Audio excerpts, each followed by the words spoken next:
Hello and welcome to this very special Sunday night stream. Before I bring on my panel tonight, I do want to mention that please share with us movies that legitimately scared you in the chat. I'll do my best to keep up with those, and toward the end of the night, we'll throw some of those out there. Also, I'm going to open up the stream to my patrons and channel members a little later on. If any of you want to jump on and share with us movies that legitimately scared you, keep your eyes peeled for that link. Let me do a couple of shout outs here before we get things started. Thank you, DIY Craft Q, for the $1.49 super sticker. Thank you. We've got El Chewy Gringo in the house. We've got Return of the Disc, Joe Reese, Captain Halloween. We got Alex Bacon here. We've got my buddy Matt, Dream Emulator. What's up? We have got Reggie 19 with us tonight so far. Sean Sr., Francis Chainsaw Grimp, Paulo Balboa. Got Quentin here with us tonight. Swaggy. Thank y'all for tuning in. Hope everybody's doing well. So, without further ado, let me bring on my panel tonight. Joining me first, he is a screenwriter and an author. He has taken us to hell on more than one occasion. He's also made our wishes come true, but not in a very nice way. His name is Peter Atkins. How are you, sir? Great, Justin. Thank you. Thank you for the invitation. Thank you for having me back. Thank you for the introduction. Yeah, made our wishes come true, but not in a very nice way. Not nice at all. The Wishmaster is not a nice. Out in the end, man. It all worked out in the end. That's not a scary movie. Nobody went home and had nightmares after Wishmaster. You don't know that. Worked out. You don't know that. I don't know that. I'm hoping quietly that it's not true. That, you know, somebody's still got PTSD. That's what we all hope for. Anyway, please bring the other guys on. Well, it's always a pleasure, Peter. Thank you for taking the time out to hang out with us tonight. Sure. and talk about movies that scared you.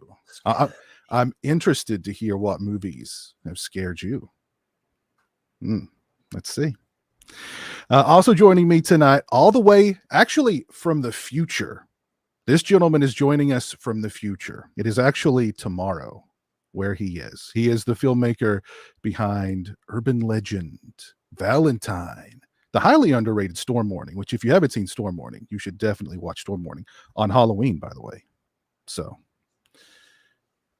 Jamie Blanks, how's it going, Jamie? Hey, Justin. Hey, Peter. Hey, Jamie. How are you, man? Good to see you. How are things in Australia? Everything's good here. It's a beautiful sunny day. It's the day before Halloween, and yeah, it's I'm just glad to be spending some time with you guys talking about our favorite horror movies. Yeah. It's always a pleasure having you on the channel. It's been a while, so it's great to see you, man. It's great to be back, Justin. Thanks for having me on, man. Yeah, right on. I'm interested to hear what movies scared you as well. So, yeah, very cool. Very cool. Yeah. And joining me tonight, he is an author and a film historian. He brought us the epic tome. I see him in the green room shaking his head. Crystal Lake Memories. He is also about to unleash on us a brand new book all about 90s horror. Peter Bracke, what's up, man? Hey, everybody. So great to see you all. Happy almost Halloween. Yeah, exactly. I see you've got some company there behind you. I have a preview of one of mine. Oh, nice. Oh, yes. So I know I'm giving it away. Nope. That's a good one, man. That one freaked out a lot of people. Yeah. Oh, yeah. Well, yes. Well, I'd be very curious to discuss how important age was, like when things scared you, right? When you were younger. Yeah. Yes. Very true. Very true. Very true. Well, it's great to see you, Peter. Thank you for taking the time out to hang out with us. Thank you for having me. So, yeah, it's the first time I've seen you and Peter since we hung out in California. yes, that's right. That's right. It was awesome. Yeah. We dismissed They- James. Sad. He was Yeah. Is that's already more than a month ago? Almost. It's Yeah. exactly. Just about a month, right? I guess. Yeah. Yeah. It was great. Yeah. That was a great time. It was awesome getting to meet you guys for I know. in the real. Your first In the plane ride real. ever. That's what blew me away. You'd never been. That's crazy. Yeah. Never been on a plane before, never flown. And I got to tell you, it was boring. It was Thank really God. boring. The novelty wears off quickly, Justin. Yeah. It really Yeah. It was really especially from boring. Australia. There's some long flights I've taken in the past. Oh Right. God, I can't imagine. I can't see. I thought I would sleep. Like I'm a horrible passenger in a car. Like you, half a mile, I'm asleep. Like I thought, as soon as we get in the air and things level out, I'll just not at What all. a dream. Not at all. That'd be great.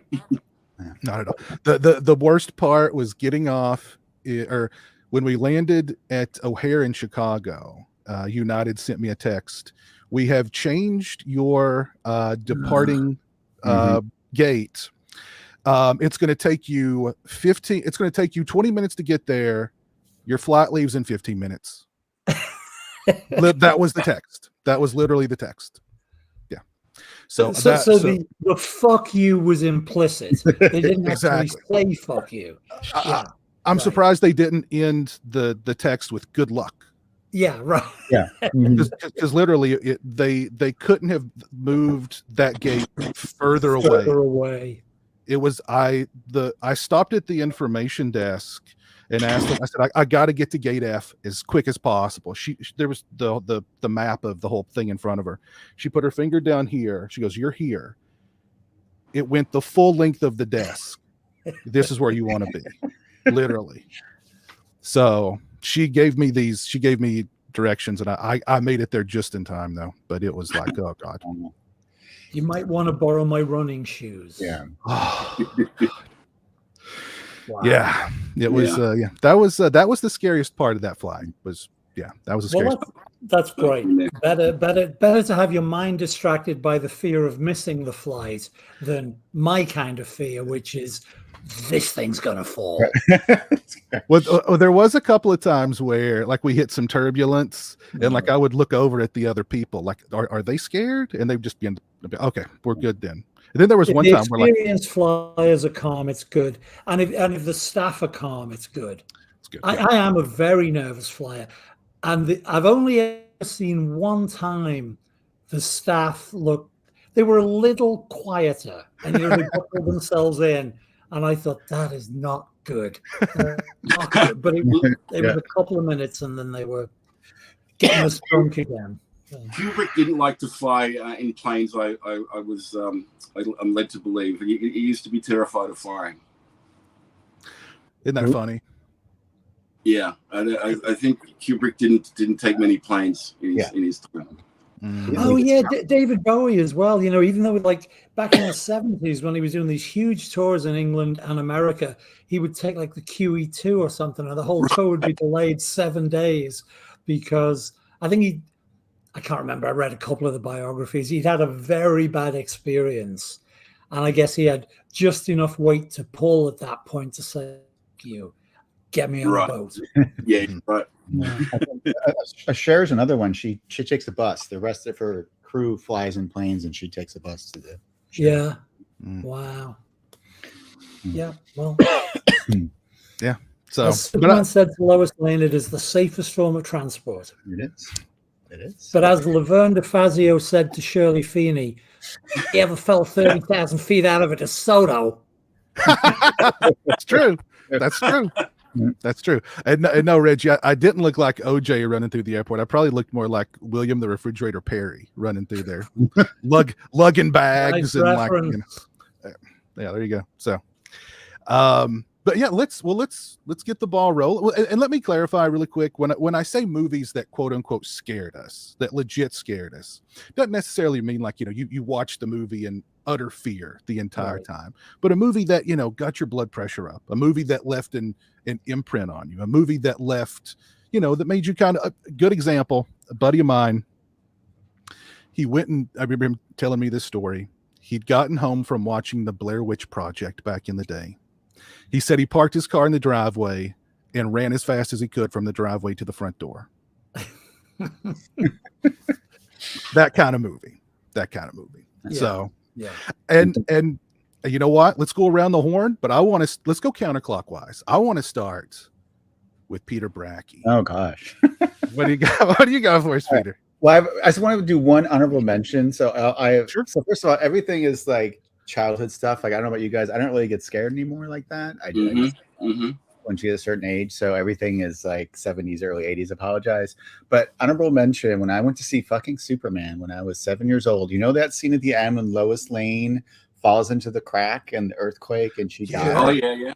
I was like, my mom had to take me out at the lobby. I was so upset. Like that shit freaked me out. So Superman was probably the first truly terrifying movie experience I There remember. are some really scary things that come from non-genre horror movies.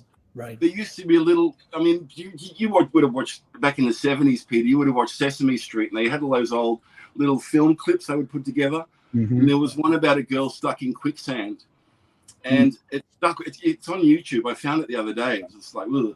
And yeah, it was one of those things. We had a beach nearby we used to visit quite a lot, which had quicksand in the 70s before it was all dredged up, and I was absolutely petrified. That was something from Sesame Street. So I think at a certain age, your mind is so impressionable that scary stuff can come from all sorts of different places, not necessarily just a horror film.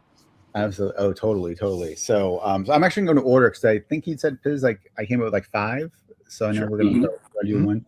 So the first one I remember, my mom, it was 1978. Well, actually, it was 79 because it came out in 78 December. And that's when we went to see it in the winter. So it was like January of 79. My mom used to love. We had 4 kids. My father fortunately passed away when I was really young, so my mom had to take care of 4 awful, horrible children. So she'd always take us to the drive-in, and we had a drive-in that was open during the winter, so we'd go and sit in the car and freeze. But it was really fun as a kid. But she took us to see Invasion of the Body Snatchers, 1978. Oh, wow.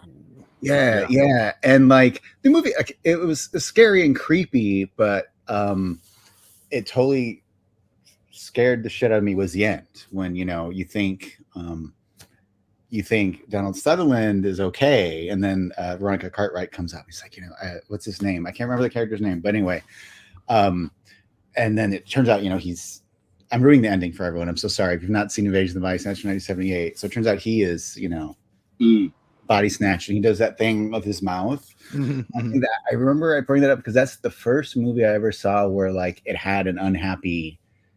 There was no happy. Usually, the good person wins, and so I just remember like that just instilled fear in me of like, oh my god, like I'm mortal. Things could go bad. My family could be taken away. That's the very first movie I remember being like a sense of like existential dread for a 8-year-old. As much existential dread as you can have as an 8-year-old, it would probably be from that movie. That's where it started. So I can't believe you mentioned that film because I was going to mention that exact same movie, the 78 version.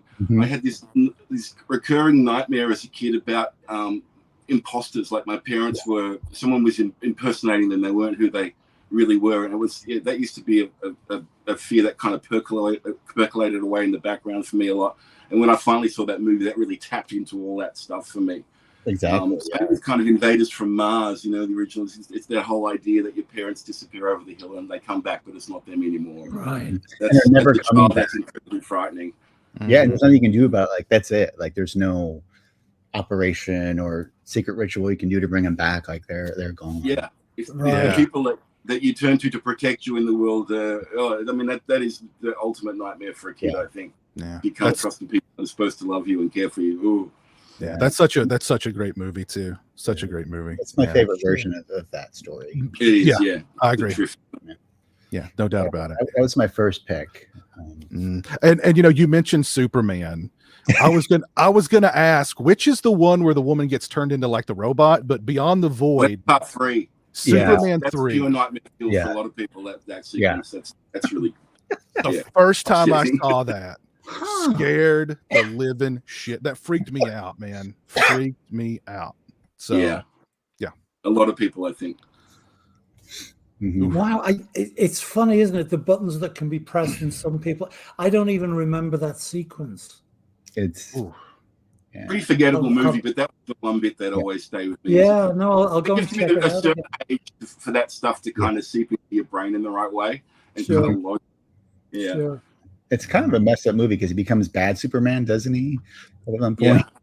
Yeah. And then, yeah. I And do then, like, remember it being a bad movie. I just Yeah. don't remember. Right. Yeah. Yeah. I But mean, then good. sorry, I obviously my internet's screwed up, and I'm sorry, guys. But I came back when Jamie was talking, and I don't want to jump the line, but that trope of nobody around you is who they're supposed to be, and there's nothing you can do about it. The weirdest first exposure to me of that trope, an episode of the Dick Van Dyke Show when I was about 7. And it wasn't permanent because obviously the people in the show are all adults, but it's the title of the episode is something like it looked like a walnut, or I thought it was a walnut, or they call it a walnut. And it was, he woke up at the end and it was all a dream. But Danny Thomas had some aliens were taking over the earth, and Rob Petrie's beautiful wife, Laura, played by Mary Tyler Moore, and his work colleagues, all the people he loved, little by little, weren't who they said they were. And the only clue was none of them had thumbs. And obviously, it was a sitcom, and it was funny if you as an adult. But the trope you're talking about, Jamie, that was the first time I'd had that, and I thought that is genuinely terrifying. Yeah. Everything you thought was established is not, and they're all in on it, and they all know, and they're all targeting you. I was terrified. Yeah, it was one of my favorite shows, and remains one of my favorite shows. But it's as you guys were talking about. It's weird when you're a kid. The weirdest shit can get you. Yeah, that is a purely terrifying concept. I just think it was one of the things I remember recurring nightmares happening about, and it took me a while to shake that stuff. So yeah, that's always kind of been lodged deep down in there. Mm-hmm. Yeah. Oh man. Well, Peter Atkins. Yes, sir. It's your turn, sir. Well, I'm glad actually that both of you guys earlier established the litmus test of it can't just make you jump in the theater. I mean, I'm a pushover for a jump scare like everybody is. Mm-hmm. So there's a whole love that like made me tense in the theater or made me jump in the theater. But you got to take it home with you, I think, to qualify. And the truth is, in terms of really taking it home with you, my list is one movie long. I've got other things to talk about, and I'll be happy to talk about them. And I think because I'm older than all you guys, and so I was a teenager on the first theatrical release of The Exorcist, and I was also, I was a snooty little intellectual who thought he was, at best agnostic, if not atheist, but I'd been christened Catholic, and I think that shit goes in deep. So the Exorcist, I looked it up to check the dates because I've always claimed I was merely 15, but I wasn't. Turns out I was like, God, I'm adult, but only by a month or so. I was technically 18 when I saw The Exorcist, but I went home. I didn't run. Well, first of all, I didn't drive, so I didn't run from the car to the front door like your friend. But I was still at high school, so I was at home at my parents' house. And as I was making my way to bed, terrified, I think my mother adjusted a piece of furniture 2 rooms away. So there was a slight noise of a chair leg moving on the floor, but what I heard was complete roar from the other room, and I flattened myself against the hallway. I don't think I screamed because nobody came running to see what the matter was, but I slept with the light on. I was 18 years old, and I slept with the light on for 4 days not because it made me jump, not because I thought, ooh, something nasty could get you, but this sort of deep-rooted metaphysical dread of the devil's out there. He's got you targeted. Yeah, so really, that's the only one that on a bone deep cellular soul level just fucked me up. Was there a particular moment from the movie that you recall upsetting you the most, Peter?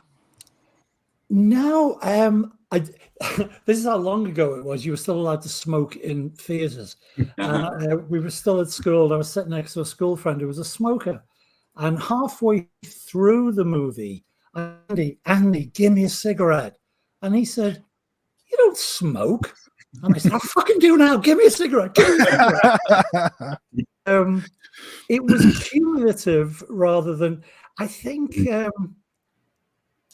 as soon as I sensed, I think this is what got me about it, the maliciousness, the targeted knowing maliciousness. And when she was bouncing around the room, it was like, oh, scary movie, scary movie. But once I sensed it knows everything about all these people, it's kind of related to the other fear we were talking about, that that somewhere, despite my burgeoning atheism, the sense of there is a veil, and beyond that veil, not only is there something that you don't understand, it means you harm. I mean, I love all the scenes that everybody liked. It took me 20 years to watch the movie again, by the way. Really? Wow. I just assumed it would still have that. And I was a horror movie freak, like I'm sure you guys were. But yeah, that's really, there is nothing on the list for me, at least, that compares to the effect that had. So, well, I can't you guys are younger, movie. so I don't know. I want to hear what you guys think about it. No, all I was going to say, Peter, was I can't think of another film that has traumatized audiences quite like that film did all over the world. Right. I mean, Halloween terrified people. You know, that film really seemed to mess people over in a different kind of level. Like, you know, there was a weird kind of collective hysteria on that first release. I think certainly it opened in the UK. I think 4 months after the US. So we'd already heard that it was killing people in America. There were evangelists handing out pamphlets, your mortal soul is in danger. So there was a pre-expectation of mortal terror on that first release that probably doesn't happen when you first see it on, VHS or whatever the format was. You guys would have seen it on. But yeah, having been part of that generation, Jamie, it deserved its reputation. It was it was all true. I was going to say I remember hearing my mother talk about, she saw The Exorcist in the theater when it first came out, and how intense it was, and people were just gasping, and like it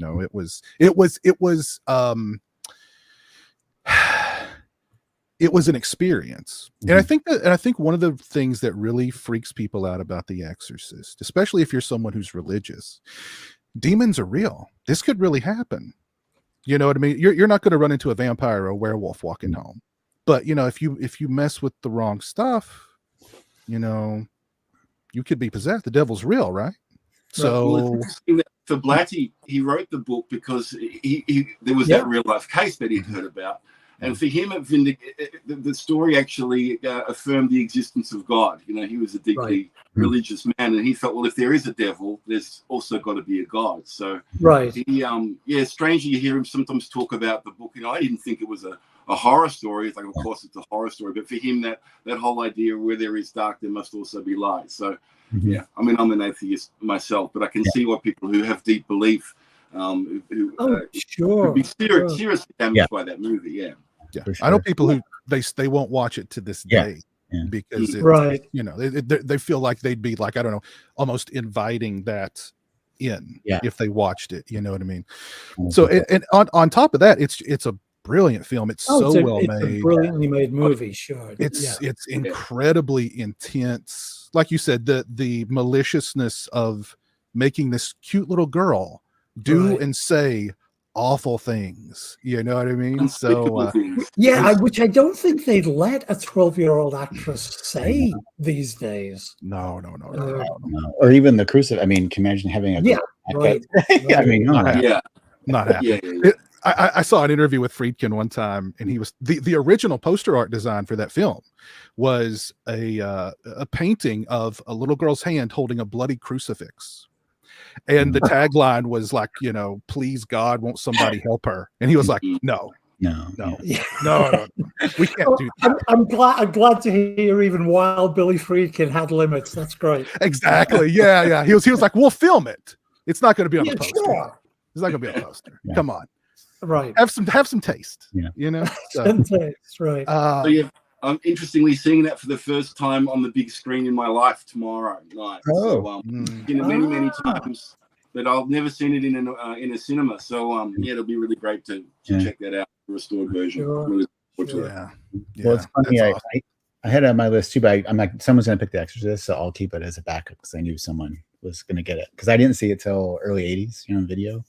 Yeah. It's funny. I'm atheist, agnostic as well. I don't know, whatever you want to call it. So I was wondering because I normally anything like that I just find funny, like demon possession movies. So I'm not religious, so they're always kind of hokey. Like I love like The Omen. It's fun, but I've never been like scared. But the Exorcist, I still, I put the same experience. Still find it terrifying. And I was thinking about it, like, and I always kind of equate it to, that story John Carpenter tells. I don't know if you've heard the story about what inspired him to write Michael Myers. He met a killer in real life at a hospital. The blackest eyes of the he actually looked at a patient. The guy looked back at him and he just had never heard that. like evil was there. Oh. And so when I see The Exorcist, like there's just moments and shots. I don't know how Friedkin got it out of people, but there's this sort of sense of evil that permeates things. Like you think of like Richard Ramirez, a serial killer who thought he was working through the devil. Like to me, it doesn't matter if it comes from God or somewhere else. Wherever that evilness comes that allows people to do that, that's what's terrifying to me. So to actually just tap into that, like on some sort of like granular or level, something in the texture of that movie that just unnerves me, and I don't believe in God at all. Like normally I find that stuff funny, like I saw the Rennie Harlow Exorcist and people were just laughing in the theater. It was just so that can go really badly quickly, that kind of silly demon. Did you It's know for me, for the most part, most other examples of whatever we call that subgenre, demonic possession movies, they might have moments. But if they have moments, it's because they trigger a memory of The Exorcist. Most of them, it doesn't. They talk about how like slasher movies they're all basically you can trace them all back to either like Halloween or Friday the 13th or Chainsaw. That there's not been much evolution. There's been zero evolution in the demon possession subgenre. They're all Exorcist knockoffs. Every single one goes back to the priest. Yeah, exactly. But what's funny? I haven't seen Believer yet, and it sounds to me like an error, although a well-intentioned error. I gather it loses the specificity, and we have. I'm not sure if it's Muslim families or Hindu families, evangelical family. It's like, the devil can come for anybody, which, I'm sure if the devil is around and has bad intent, he or she can come for anybody. But I suspect once you do that, because you don't want to be, God forbid we should be exclusionary in our demonic possession movies. But it seems to me like that's probably an error, because I think that kind of specificity of this deep-rooted medieval hysteria is probably, you should stick with that. But I haven't seen it, so I think that whole movie was just an error. The idea of making that really was just an error. Well, that's the other thing about the original Exorcist is it's not about the little girl. It's about Father Karras. It's his journey. Oh, sure. And because he believes so and loses his faith, like it has to be. I think you're right, Peter. It has to be specific. It's not just some general thing. It's one specific person's specific journey. That's why it's so believable, and it feels like a documentary almost. So even though I'm not religious, I believe 100% that Father Karras believes it. So that's what makes it real. Right. Well, you mentioned serial killer Richard Ramirez a little while ago. There was an actual real serial killer in The Exorcist. One of the paramedics in the scene where Linda Blair gets spinal tapped was a real serial killer. He was an active. He was an active. Did they know that at the time? Yeah. No, they didn't know it at the time. No. Well, it's even more complex. His name was Paul Bateson, and he is the killer that they based Cruising off of, the movie that Friedkin went on to direct. And that was, he did not know that. I had no idea about this. I'm hearing this for the first time. Wow. Yeah, he and Friedkin did not know when he started Cruising that the guy was in his found out and actually movie? went and visited the guy in jail who was in The Exorcist and talked with him. So it's fascinating. Wow. He was like, "Hey, I know you." Yeah, hey, you look familiar. Yeah. Yeah, right. He's actually out Where are now. my residuals? He actually got out. He's still alive, living somewhere. I don't know where he lives, but he got out of prison. That guy, he's around. Oh wow! Oh, Yeah. I didn't know that. Oh god! Most of them don't get out. I mean, because that's that's psychotic. Usually they keep the psychoses in. Yeah. I don't know whether I want you to answer this, Peter, but how many did he kill and when did he stop? I think it was like 4 or 5 men he killed, but it was he cut them up into pieces and put them around the city. That's Cruising is accurate in that. Yeah. Wow. And the time, because it was gay killer, so like they didn't work as hard. Didn't really count. Yeah. Didn't count exactly. That might have been part of it. But it's happened. Well, even the Killers of the Flower Moon, which I finally saw, real life story of those folks got out too. I mean, they killed 30 Native Americans, and like then they got years in prison and they're out. So now they're all dead, of course. But yeah, it happens. Right. Since we did mention a couple of Exorcist sequels, let's mention a good one that 300 IQ Gaming brings up: The Exorcist 3. Have you guys all seen The Exorcist 3? Oh. Yeah, great movie. And, we shouldn't spoil it because there are still people who haven't seen it. But that one shot, and it is a single shot, right? Am I right? There's no cut. It's a really long take, and it's right. He times it perfectly. It's one of the best jump scares. Fantastic. Yeah. I remember in the cinema watching it in the cinema, and the entire audience went absolutely nuts. And I haven't had a good jump scare like that in the cinema for a long time since. And what was so great about it is it's not that there aren't other jump scares that work this way, but it's not like the sudden unexpected. What's terrible is how we know what's coming, and he keeps us waiting, and he keeps us waiting, and he moves us. I don't want to get any further into it, but yeah, it's a great moment, and it's a good movie. I like the movie. It is a good movie. It's not scary the way The Exorcist is, at least for me. And anything that George takes over, I love that guy. He's just fantastic. Mm-hmm. I read the book first before the movie came out, called Legion. Oh, yeah. Legion.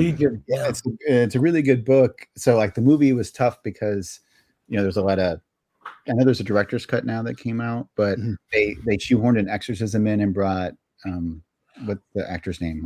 Damon Karras. I can't remember. Jason Miller. Jason Miller. Yeah, Jason Miller. So like I could tell the movie was butchered. So like the movie just wasn't effective when I first saw it, aside from that scene and stuff. But I do want to see the director's cut because I feel like that might be. I think they got that stuff. Was it again? I mean, because Blatty wrote and directed the adaptation. Was it studio pressure that made him do that, Peter? Yeah, they made him rename it. Exorcist 3. It was just going to be called Legion, and they made him put an exorcism in. That was part of it. Sure. Yeah, they were like, we can't call this The Exorcist 3 without an exorcism. Yeah. So right. And they changed the ending to. I won't give the ending of the director's cut away. Actually, I actually think the theatrical cut has a better ending than the director's cut. But the director's cut's on the Scream Factory Blu-ray. It's definitely worth checking out. I need to see definitely worth checking out. Well, speaking of, I actually don't like Blatty's ending that they've now added to the original Exorcist, like the happy ending, like the director, the version you've never seen. I don't like that version of the Exorcist, where they add, there's a different ending now. Which one is it? I can't remember which cut. She holds the cross on. Well, yeah, the priest comes and says goodbye to the family, and then he just at the window, and it fades into your bell start, and then in the new version that Blatty wanted, the cop comes back, and they had this little like, "Do you like movies? I like movies too." Right. They're like they're friends now. It was just really weird thing they stuck at the end that I don't think of it. Although that is because I read Legion as well, Peter, and that's a big part of that book, though, isn't it? The sort of the friendship between the priest and the cop, and the endless. I mean, I'm not knocking it, but there's a lot of conversation about old movies in Legion. It's probably wise that there wasn't that much of that in in the movie. Yeah, it just feels weird. Yeah, in the original, it just feels odd. It doesn't feel like Friedkin, I guess. Sure. That's just me. So. There is a very good new movie out. It's on Shudder right now. Future Dead Camper mentions it. When Evil Lurks. It's a possession movie, but it's handled a little differently than, like, say, your typical Exorcist kind of movie. I liked it a lot. Definitely worth checking out. Yeah, actually, one good possession movie I did like was called The Exorcism of Emily Rose. I thought was pretty good. Yeah, that was a good film. Yeah, there are examples of well-made demonic possession movies, sure. Mm-hmm, mm-hmm. Yeah, But, I would throw out there The Taking of Deborah Logan too. It kind of mixed possession movie with found footage, and they did it really well, I thought. Jamie, what do you got for us, my friend? Okay, so we were talking earlier about what age you are when you see a movie and the impact it has on you. I think that's a massively important part of this whole thing. And it's also kind of like the situation or the environment you're in when you watch your first horror film. So I kind of had the perfect experience for my very first horror film. I was taken out to the beach. There was this same beach I was talking about earlier with the quicksand and stuff. And there was a big life-saving club there in Australia. It's like a clubhouse on the beach where, you know, you would have seen the Australian surf life-saving stuff. They used to do movie nights all throughout winter. And they had a screening of John Carpenter's The Fog on 16mm. And I'd never seen a horror film before. And we're in this freezing cold sort of hall in this clubhouse watching this thing on 16mm. And it absolutely traumatized me, that movie. Just the knocking on the door, waiting for it was great suspense and shock. I know this is Peter Bracke's also your favorite movie of all time as well, The Fog. We've watched it together since. And it's going to sound like a made-up story, but after we got out of that movie, we opened the doors to go back to the cars, and massive fog bank had rolled in. It was all over the beach. And I was like, I would have been 11 years old watching this film. And it just stayed with me. It just stayed with me. I couldn't get to sleep that night. And then I loved it. It was the first experience I had being scared. And by total coincidence, a few weeks later on Halloween, they were screening John Carpenter's Halloween on TV. That was the second horror film I ever saw. So it was kind of that 1-2 punch of those first two movies that not only sparked my love of filmmaking, but also music. Like those music themes were kind of easy to figure out as a kid. They were simple enough you could figure them out. And that sort of jump started my whole love of horror, but only because they both really scared the crap out of me. You know, if I hadn't been scared, it wouldn't have had that impact. But yeah, those two movies together really were the launching pad for me to become a filmmaker. And neither of those movies are gory. It's all suspense. It's all done with sound and timing and rhythms. And they're not gory films, but they're just really effective. And I think, as a young kid, I hadn't seen anything like that before. It was absolutely amazing to me. Those two films were really what got me going. So, yeah, I don't think I've ever been as scared by a movie since then, since those two films, because I got into filmmaking quite young too. In my teens, you become aware of the artifice of it very quickly, reading books about Tom Savini's effects and stuff like that. You quickly become aware that these aren't real things. But when you're young and you haven't kind of got that distance from them, and you can really get absorbed by the story, those films can have huge impact. And I think that's for all horror fans, it's the ones that we see really young. Those gateway horror films are the ones that stay with us. And for me, it was those two films in quick succession that got it all going. Yeah. Absolutely. Yeah, 100%. Yeah.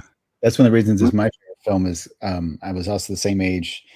And that was the first film. I don't know why it was just that moment. I remember thinking, watching, because it was so beautifully shot and cool. I was like, oh, wow, someone had to light this. Someone had to set up the camera. And that's when oh, wow, someone makes, before just a movie, and then, and right for that, it was Fangoria. Everything was anything I could get my hands on how to make a movie, I was so fascinated by. And I was the same. I just devoured all that stuff. I was fascinated by it. I started trying to make films in high school.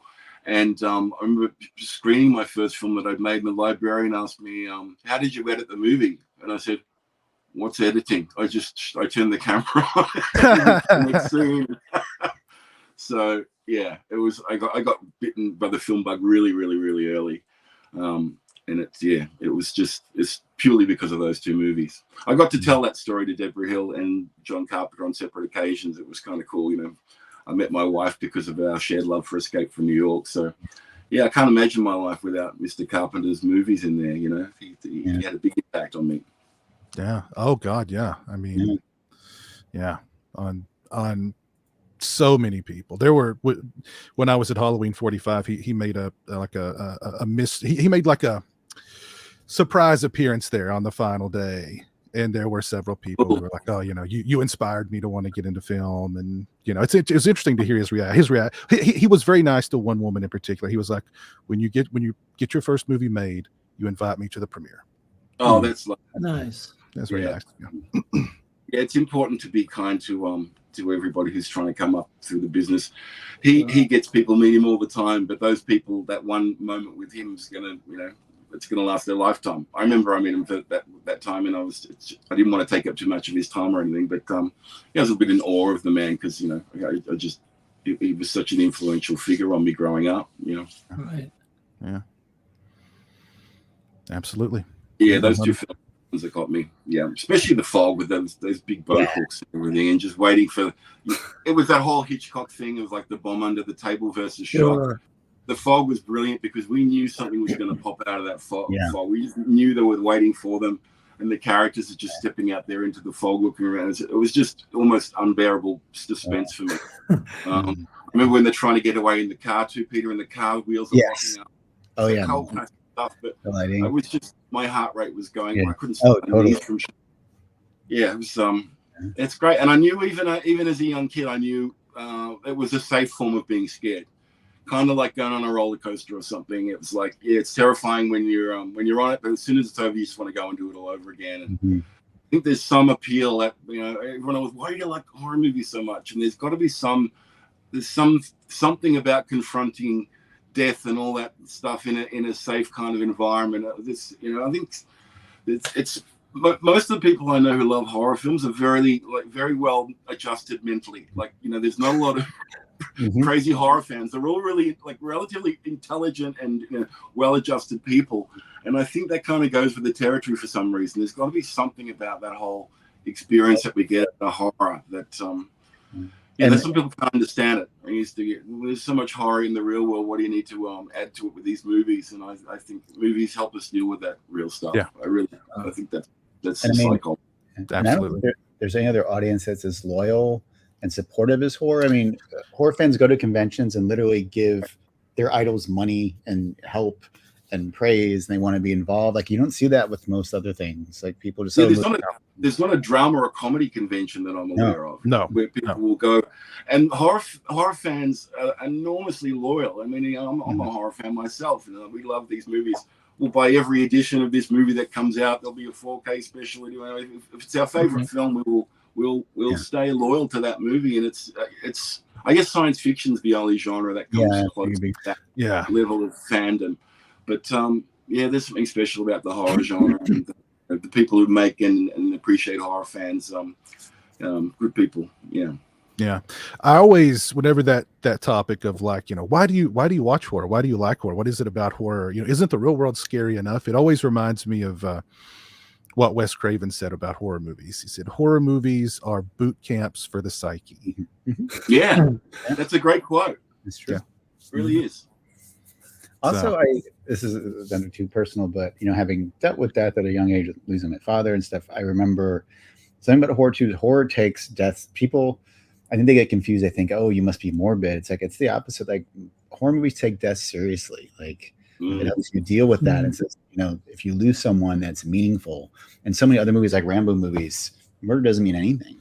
And people just kill left and right. It's like, but horror, you feel it, and, you know, it emotionally moves you, and you have to deal with loss. And so I think horror is very respectful towards death, and it's not more. Yeah, and in the good horror movies, violence is never glorified. Yeah. Violence is always presented as the ugly, awful thing that it is. You know, and responsible horror films do that, at least. Yeah, for sure. Yeah. Right. Yeah. Definitely. This got serious. Sorry. It did. It did. Well, generally the psychology behind horror, though, you know, it really is. What is it about these films that scares us, and what is it that draws us to these movies? You know. Mm-hmm. Yeah. Well, I'm gonna keep things on down. I'm gonna take it even down. I'm gonna be even more of a downer with my first pick. My first pick is a Japanese film from 2001. It's called Cairo, aka Pulse. Oh, yeah, right. I don't know it. It is one of the most oppressively bleak, just down kind of movie. It's the kind of movie like after you watch it, you want to go outside and just be in the sun and just kind of be around people, because it's about in Japan there is an isolation culture. It's called something I forget, but it's like a major problem where people severely isolate themselves from everyone, and they don't leave their houses, they don't leave their apartments, they're just alone constantly. And Pulse is kind of a meditation on that, where people literally just kind of disappear. There's ghosts and spirits and there's all that going on, but it's about isolation, it's about loneliness, it's about depression, and it's not the kind. There's no resolution, there's no happy ending at all. It's just but there's a scene in the film that's people call it one of the scariest scenes in movie history. I won't spoil it for anybody, but it's an incredibly well-made film. The acting is great. It's just all around a great movie. I highly recommend it, but it'll make you feel. It'll definitely make you feel, which any movie that makes me feel anything, whether it be happiness, sadness, fear, whatever, is a big deal for me. It's not going to make you feel good. It'll make you feel something. Got it back there somewhere, Justin. I was trying to find it. I know I've got it somewhere, so I'm going to dig it out and give it a watch. I'm going to check it out. Yeah. It's on Shudder. I'm pretty sure. Sure it's on Shudder. Yeah. And under the name Pulse on Shudder. Either Pulse or Cairo one. Make sure it's the jet, because they did an American remake called Pulse. Yeah. Oh, okay, sure. Yeah, and that one's not good. I didn't. I saw that. Yeah, I didn't see it, but I remember that. I didn't realize that was. Yeah. Was that back when they were like every American horror movie was a remake of an Asian horror movie? Yes. Around the Ring and. Yes. Okay. Yeah. So every semi well-known Asian horror film got an American remake after the Ring remake. Ed Pulse was one of them. It was also one of the Wes Craven Presents movies that I think they just said, if we pay you, can we put your name on this? And he was like, sure. So Wes wouldn't do that. The horror cycle, the Scream horror films, the Scream cycle, the slasher cycle. Then it went to J horror, and then we got the kind of the torture thing. Right. Yeah. So that's my first one. It's a good one to watch in the middle of the night, all alone in pitch blackness. Sounds like a terrible idea to watch that. You should watch that in the afternoon with good friends. Jesus. No, your friends won't finish it. They're going to get up and leave. Okay. But it's really fascinating that they took the isolation culture in Japan and made this film about it. I think it may have opened a lot of people's. It did me. Like I actually went and did looked it up afterwards, and it's really sad. It's really sad. Sure. Yeah. Is that a long-standing cultural thing? Because obviously we have the incel thing now here for the last 10 years or so. Yeah. Is it similar to that? Is it young men, or is it a more long-standing? It's both. It's not like even like, I wouldn't even say it's like an incel thing. It's just like, I don't know. It's not like people. It doesn't seem like they want to isolate themselves. It's just sort of like they've just almost given up on life. Like some of them use it to like. Because there's also this culture of like, you have to be perfect.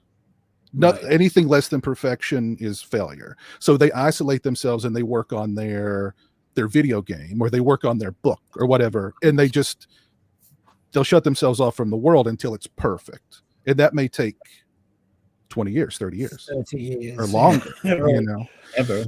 That's Yeah. Hmm. So yeah, it's oh here we go. Hikikomori. Yeah, I'm pretty sure that's what it is. Yeah, hikikomori. Oh, that's the name of the culture. Sure. Okay. Yeah. Or the syndrome. Or look that whatever. up. Yeah. So it is. It's interesting. It's interesting.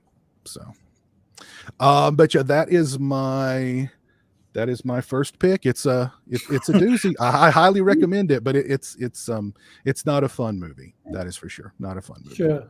But can I ask, because I'm fascinated by, as we've sort of talked around it with all the topics so far. Obviously, you admire the movie, you like the movie, you think it's a good movie. Is it scary in a separate way from its depressive nature, or is it the depression that you find alarming? There's some really striking visuals in it. Like I said, there's one sequence that a lot of people have called one of the scariest moments in just movie history. It's just a guy in a room with a spirit, and there's some freaky, I would say scary moments in the film for sure. Yeah. Okay. Yeah. I do definitely recommend it. Yeah. Okay. There you go. There's numero uno. We've got around the horn once. As long as that's number one, and they're going to get cheerier as we work down to number. Let me see here. Oh no. My number one is the most depressing movie I've ever seen. Oh. So, yeah. Okay. And it could really happen. That makes it even scary. Even scarier. Let me try to see if I can guess them. I'm not gonna say anything. It's called Showgirls. Yeah. No, I'm joking. Peter, what do you got for us, man? Oh, I'm next. Okay. Well, I assume someone. Oh, go ahead. Oh, wait a minute. You guys. Oh, I scooted you around. I'm sorry. Somebody. Oh. Okay. Peter. Okay. We're in the right. Oh. We're in the right location again. Okay. Yeah, my boxes might be different. Okay, I'm sorry. So I assume someone might bring this one up, just because, again, I feel like if you were a child in the 70s, you know this thing, and because it was on TV, everyone knew it was the 1979 version of Salem's Lot. Just that kid coming to the window. Oh, yeah. Right. And I was going to ask this question because does, for something to be scary, does it have to be relatable? Because I love a movie like Alien, for example, right? And it's scary. I'm totally into it. But I'm not scared of an alien jumping out of my closet when I get home, right? But so even though it says vampires, the fact that I grew up in a smallish town, it feels so real. I do feel like for something to really scare me, it has to feel relatable, or that could really happen in some sense, even if it's fantastical. So I think maybe that's why Salem's Lot, when you're that age, it was on TV, so everyone watched it. And everyone talked about, oh my God, Salem's Lot. And the kid at the window was about kids, and I could totally relate to the small town. So I'll be honest, it's at 3 hours. You watch it now, it's a little slow. I actually, maybe the theatrical cut moves a little faster. But also the guy sitting in the chair, look at me, teacher. Oh yeah. I love that. Oh my God! When I was fucking years old, I remember almost crying, running in my room and sitting there. I couldn't fall asleep because I imagined something coming out of the closet. That's the kind of shit. Yeah, Right. Just freaks you out. So that definitely was an indelible movie when I was 9 years old. So for sure. Yeah. Oh, 9. Yeah. No. 9. It premiered November. It premiered after Halloween. It was an ABC or NBC 2-night event, and they do it 1 week apart. It was really weird. So they watched it one night, and then the second part was not for a week later. So everyone in the school was talking about it. We all couldn't wait, and the second part was even scarier, than the first. But and then there's the scene, the I don't know what it's called, the scene they show before the next part. So the last scene was the kid getting up out of the guy jumps into the grave, and the kid gets up. Oh yeah. Oh yeah. Right. So of course that was huge. So So that was the shit when you were 9 years old. Yeah. And another thing that makes that scene where the kid comes through the window so scary is they shot it in reverse. Yeah. So that just the movements and everything just doesn't quite look right, but it just makes it even freakier. And there's that queasy undertone too, because like before that, the two kids go out, one of them gets taken, another kid stumbles home, and there's all this sort of illusion, like, well, you know, maybe he was, you know, molested, because like back then, like they didn't know it was vampires yet. So there's a queasy sexual. Anytime you're dealing with kids, and then you're also a kid, and then your friend, you know, your best friend comes to the window and says, "Let me in." You're like, I'd let him in because I'd be stupid. I'm like, sure, come on in. How you been? Where you been? That scene upset a lot of people. I know a lot of friends of mine who talk about that scene quite often. It's something about that. Yeah, really. Stayed, yeah. And actually, Justin, I didn't know they'd filmed it backwards, but that's right. It's always a good trick. That sort of, I mean, especially if you're subtle about it, so that there's just something off kilter, something disturbing, and yet that scene definitely is. But I hadn't realized that it was that old trick. But it's a great old trick. Well, I'll talk about that again in a minute. But great, and based on a great book as well. I mean, I was significantly older, so I'd read the book, you know, way before not way. I guess the movie was only 4 years later, but I was familiar with the book, and the book in the same way, as so much of Stephen King did for us all in the 70s. It was that we tend to forget that Dracula was also an updating. Dracula is a contemporary novel for its contemporary audience. It was updating those dusty old medieval Renaissance myths for today. And of course, to us, it's a period piece. But that's always the trick with vampire stuff. Like Richard Matheson did it in I Am Legend. King did it with Salem's Lot. And it's always that thing of plant that old monster, your town, today, and it'll usually work. You know, it was great. He said it's his favorite of all his books he's written. He called it Peyton. He wanted to make Peyton Place with vampires. Right. Sure. And what's great about the book too, I think what I read the book after is it really taps into small town life. So you realize a lot of the people become vampires because they allow themselves to be taken in because their lives are kind of, you know, empty and already. So there's multiple layers of, and that's what's scary. It's not just the really the vampires. It's like a lot. Sure. I don't want to sidebar us into a literary podcast rather than a movie one, but even though we all knew it at the time, but looking back, even more so, those first 5 or 6 books from King, it was like, Jesus Christ, incredible. Every one of them knocked it out the park. They really did. Yeah. It was extraordinary. Yeah. Have any of you seen they made another miniseries, or I think it was like just a 2-part with like Rob Lowe as the lead? Yeah, they shot that in Australia. Yeah. Any good? I didn't see it. I really like it. Yeah, it looked really, really nice. I haven't actually watched it either, but isn't there a new movie coming out like this year, Salem's Lot, or next year? They've postponed that thing. I don't know how many times. I don't know if it's. It must be so bad that they're not even. Like, so it's in the can. They're just not releasing it. It's done. It's had at least 2 or 3 different release dates, and they just keep postponing it. So for them to not just dump it on a streamer and be done with it, especially this time of year, like it must be really bad. I'd rather them do a Batgirl on it and just not really in tax write-off it. Like Batgirl never came out. You remember that movie? That's right. That was a scary new trend. If they can just ditch a movie because it saves them tax, I mean, that's terrifying to think about. It's horrible. It really is. It's like anti-cinema, anti-art. It's awful. Like I'm completely resigned to the fact that it's probably really bad, but put it out somewhere. Like I want to watch it. You know what I mean? Yeah.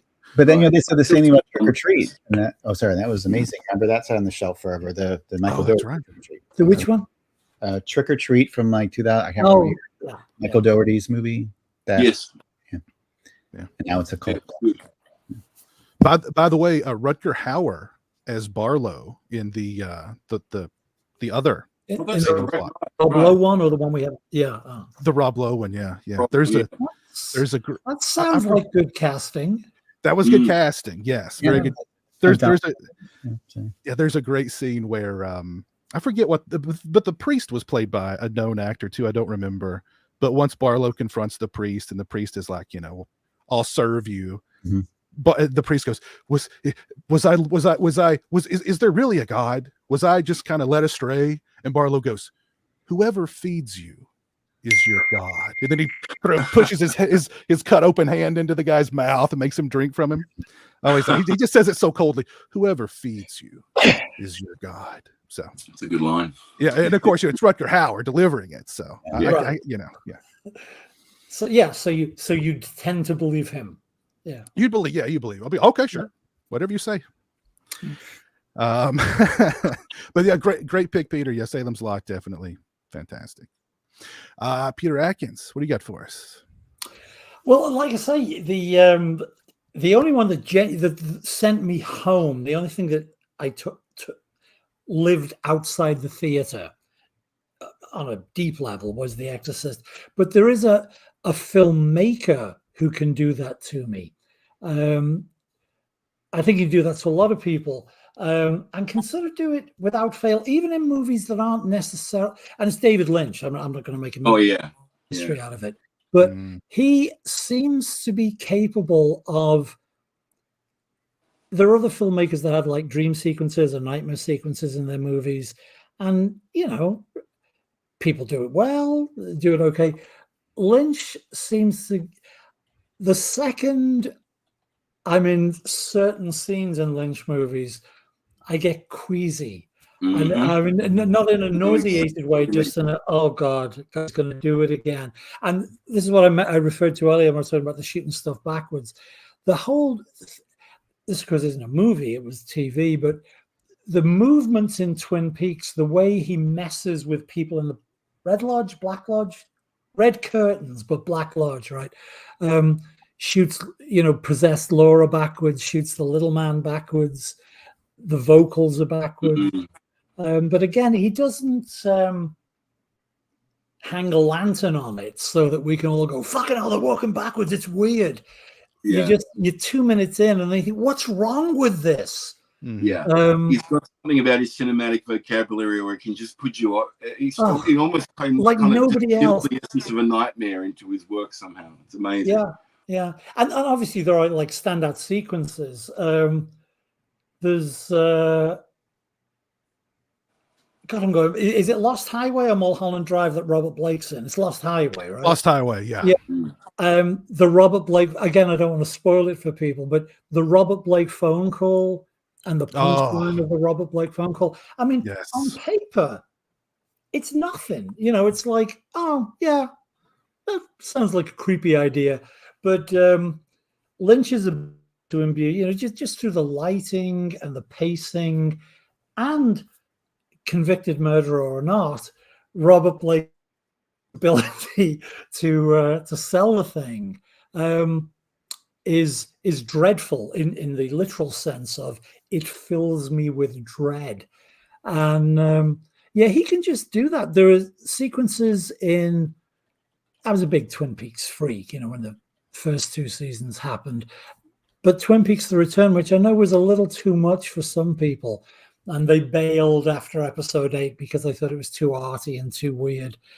But there are sequences, again, sort of passing sequences, because in the same episode with Lynch, you get a smorgasbord. You'll get high comedy, you'll get weird noir pastiche, and then you'll get like a 30-second sequence where Diane Ladd's soul leaves her body at high speed. And you just shit yourself. It's like, fuck, he's still got it. Oh my God. So if I can have a generic number 2 rather than a specific movie, if I have to pick the scariest of his movies, it would kind of a toss up for me between Lost Highway and Fire Walk with Me. Right. I guess Eraserhead is the most disturbing. I watched that this part of the year, Peter. My wife and I watched Eraserhead, and oh my God, it's really upsetting. Yeah, right. Yeah, he's a master. Yeah, he's great with sound design too. He really is. Right. Very, very clever, and he's a pretty much his own sound designer now, I think, Jamie, isn't he? But he had the guy that did Eraserhead, he worked with him solidly for 3 or 4 years, and I think unfortunately he passed away, but Lynch does it himself now. Yeah, those low frequencies. Yeah, so he just comes up with these different layers of things that are just, it's like the Texas Chainsaw Massacre score too. They just somehow get you on a neural level, you know. It's just you don't know why you're bothered. It's like nothing's happening yet. My stomach's churning, and it's like it's a sonic trick rather than a visual trick. Yeah, the sound is such a huge, massive part of these of this genre. You know, it's when it's used well, a fearful weapon against the audience. Oh yeah, I mean, right from the Psycho Strings, you know, the exactly. Before that too, but that's a standout example. Yeah, there's a band called My Bloody Valentine named after the movie, of course. Yeah, and they mess with different tones and different frequencies in their music to trigger, like, to make you feel high while you're listening to their music. High. Yeah. Well, that's inexpensive. Does it work? Well, their music is very good. It puts you in a certain state, that's for sure. But I think Lynch understands sounds and frequencies that way too, that if he adds certain layers, it'll trigger. Oh, sure. That it not high, but like there's something. Right. I don't like what's my blood pressure is my anxiety's going up. Right. Yeah. So in college, a buddy of mine had a drama class, and one of his assignments was to do like a 2-person scene. I begged him to do that scene from Lost Highway, where I would play the Robert Blake character. I would approach him at a party and be like, and hand him a phone. I'm at your house. Call me. He was like, dude, it's too crazy. That's too crazy. We can't do that. I was like, oh, just imagine everybody's. Oh yeah. No, it would work. It would work. I couldn't talk him into it though, but I even wanted to dress up like Blake and everything, but he just wouldn't go for it. Little touch of pancake. Yeah. Green. Yeah. He wouldn't go for it though. What a missed opportunity. Yeah. I don't want to spoil the punchline of the scene, but how were you planning? Were you going to have a pre-record? So you would have had to do 2 things. It would have just this was one thing. He was like, it's too weird, because I was like, so I'll just hand you the phone and say, call me. I'm at your house now. You put in the number and go, hello. And then just look at me, and then look at the crowd, and then just look like you're okay. No, that would sell it. Yes, yeah. Okay. So his reaction would tell the audience. The reaction. Yeah, he just heard his voice. Okay. Exactly. Yeah. Or I mean, I could have tried to do like my like the ventriloquist. Hello. Hey, I told you I was here. I told you exactly. Oh, geez. Good. But good problem solving, Justin. That's right. That's a way to do it with that. Yeah. Interesting. There you go. Jamie, what have you got for us? Well, going back to those ideas I was mentioning earlier about, as a child, the thing that you're terrified of happening is something where where your parents are no longer going to protect you, but they're going to harm you. And tying back into those ideas, we talk about sound. And also just a location that you could identify with that was just truly, deeply, bone-chillingly freaky. The idea of being alone in an isolated hotel up in the Colorado mountains in the middle of winter, with your father slowly going insane. At 13 years old, when I first saw that movie, via an aunt who would let me watch the stuff that my parents wouldn't let me see, it was pretty hard to top that film for being just completely traumatized. I mean, that was even to this day it's a scary film. Right. It's not the book. I read the book after the film, and the book's fantastic in some way. Sure. There is something about the power of that movie. I don't know how many times I've seen it now, The Shining, but it's just I consider it an absolute masterpiece of terror, and it really holds up to me. I mean, there's a 4K version of it out there that just looks so beautiful. Yeah. But it's the use of music, it's the use of sound, it's this nightmare logic. Are these visions? Are these flashes from the future? What's up with all the creepy people in the hotel right before Jack goes on his rampage? I mean, who unlocks the door, lets him out of the fridge? All that stuff's just, it's just really upsetting and disturbing for me. And I think that film just, I consider it one of the greatest horror films of all time. Absolutely love The Shining. Yeah, without question. Yeah, and what's big vote from me too. Yeah. And what's interesting about that movie too, and there's so many videos, you can go down a whole rabbit hole on YouTube of people.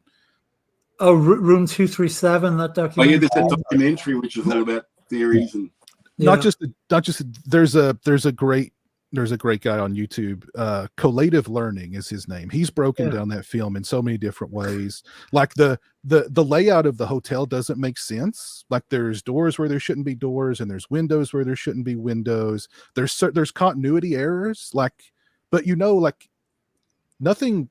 Yeah, they're not errors. They're not errors. They're not errors. We had in second year of film school. I had a film professor in second year film school.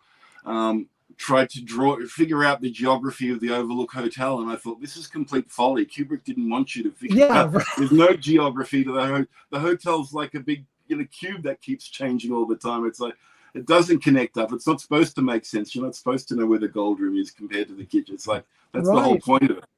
Yeah. There's a new theory that I think is kind of interesting where it's in hell. It's Jack's hell. He's already killed his wife and his son, and this is Jack's hell. He's damned to repeat this over and over and over again. Yeah. That's why nothing quite makes sense, and there's the nightmare logic, and there's not that nothing makes sense, but there's certain things that just kind of don't quite add up, but they're supposed to not add up because nothing happened in a Kubrick movie that wasn't supposed to happen. Right. Right. I don't know. Is that true though? Because like Leon Vitali, I think, who was kind of Kubrick's right hand person, he says, a lot of these theories are just. He's like they're just hogwash. Like we didn't think about it. It wasn't intentional. Like stuff we put on the walls, it was just set decoration. Like everyone gives Kubrick this thing like he somehow planned every single. And I'm not saying is that great, but like sometimes it's just a painting on the wall. Like right. Yeah, you can over. Sure, but I mean, without doubt, also, I mean, the fascinating thing is because I always thought his movies are so formal and so beautifully composed that you do think of him as a sort of analytic intellectual as an artist rather than an instinctive guy. Yeah, and then you hear his voice, and I don't know if it's Brooklyn or the Bronx, but he's got like a very regular lower middle class New York voice, which makes it a lot easier to think, he's just a guy with a camera. He's operating on instinct as much as he's operating on analysis. I'm with you, Peter, and did you say Leon Vitali said it? I mean, I think most of the theories are probably hogwash because I think most fan theories are beautifully well-intentioned, but they'd often be surprised how little thought we put into this stuff. And I don't mean creative effort or creativity or love or invention. I just mean thought. I think often thought with a capital T is not the primary driver, especially in our genre. Well, that's and I think the thing about it's Torrance's Hell, I don't know if, well, obviously King doesn't think that because we, get a sequel with Grown Up Danny later. But also that's, again, spoilers, and I apologize, but fuck Hubbard. He went on to found Scientology, so I'll spoil his novel. He was a good pulp writer, by the way. He wrote, it's usually this was a standalone book these days, but it was technically a novella, not quite long enough to be a novel. But he wrote a book called Fear, and people have done that trick since. But he was one of that's what fear is. What you're describing is that theory about The Shining. It's very specifically, we realize, oh shit, this guy's killed his fucking family. And I can't remember the names of the protagonists or anybody in Fear. But I wonder if the person who theorized this about The Shining, I don't know, they wouldn't necessarily have read Fear, but that thing is out there in the ether now, I think. Mm. There's also, my old homie Ramsey Campbell, the great horror writer from the Oh, fabulous. he's got a novella called Needing Ghosts, which, unlike Hubbard, I certainly don't want to spoil Ramsey's book, but that plays again with the, oh wait, are we in a cyclical, what's going on here? So I don't know. I don't think that's what's going on in The Shining, because apart from anything else, I know King's own complaint about it is, I guess, well, he doesn't like it. We know. Yeah.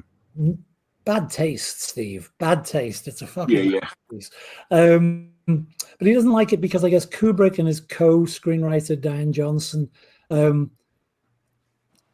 somewhere in some fucking interview, they made a point of, well, we think the supernatural is all nonsense, so we're not making that kind of movie. And King and a lot of people who take a side about the movie don't like the fact that, as played by Nicholson, Torrance is nuts from the get-go, which is not the case in the book, obviously. But so they talk about this, Torrance's perspective. There are scenes where Shelley Duvall sees that shit too. So once you've got scenes in which Shelley Duvall sees the monsters, there are fucking monsters. Would be my dismissal of those theories. But again, I love the fact that people have theories and talk about these movies and want to understand them. Although I would encourage people not to try and understand them on a rational level. Go to science fiction. If you're a rationalist, go enjoy your stupid hardware shit in science fiction movies. Horror is an irrational form, and trying to work out the rules. It's probably, I don't know, but great choice, great movie. Great movie. I'm actually, I'll be the contrary. I'm a little mixed on The Shining. I like it a lot, but I feel like Kubrick gets credit for things that he didn't intend, and a lot of his movies failed at what he intended them to be. But because he's Kubrick, everyone's like, "Oh my god, it's genius!" It's like, well, like a problem for me in The Shining is I never once believed that Jack Nicholson and Shelley Duvall were married. Like they have no sexual chemistry. I don't find that relationship believable. It's just it's very strange. I mean, I like them both as actors individually, but it's just hard to believe that they actually had sex with each other ever. They have a child, Peter. They have a child. I mean, because they're suggesting Danny was adopted or somebody's bastard. What? Well, and then also, I'm going to be woke here, but like one of the criticisms Stephen King has, which I kind of agree with, is in the book is Kubrick said this in an interview, so like it's on record. He's like, oh well, any woman who would be with an abusive man has to be kind of weak because a strong woman wouldn't be in that situation. So he made Wendy very mousy. And I understand what he's saying. That is kind of like a very retrograde look at someone who's an abusive relationship doesn't mean the woman's, at fault. So there's kind of like that scene when Wendy's going up the stairs with the bat and Jack's doing, Jack Nicholson's doing this Jack stuff. Like there seems to be a delight in her suffering. Like people laugh at him torturing her, and there seems to be kind of creepy. There's a degree of sadism in that. There's a little bit of that. So like it doesn't upset me. Like, oh my God, I'm so offended. But like I understand what King's saying there. Like he did take a very strong woman character in the book. It's very cruel. It's a very cruel movie, and I think that's one of the things that's upset me so much about it is because I was truly in her shoes for that last section of that movie. I was absolutely terrified for her.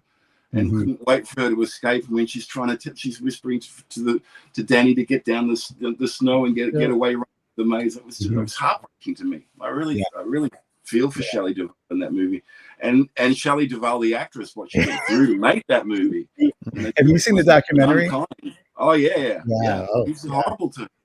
Yeah. And there's no excuse for that ever, in my opinion. If you never ever treat people like that. It's a great movie, but she's a great actress. She could have got there other ways. I'm convinced of it.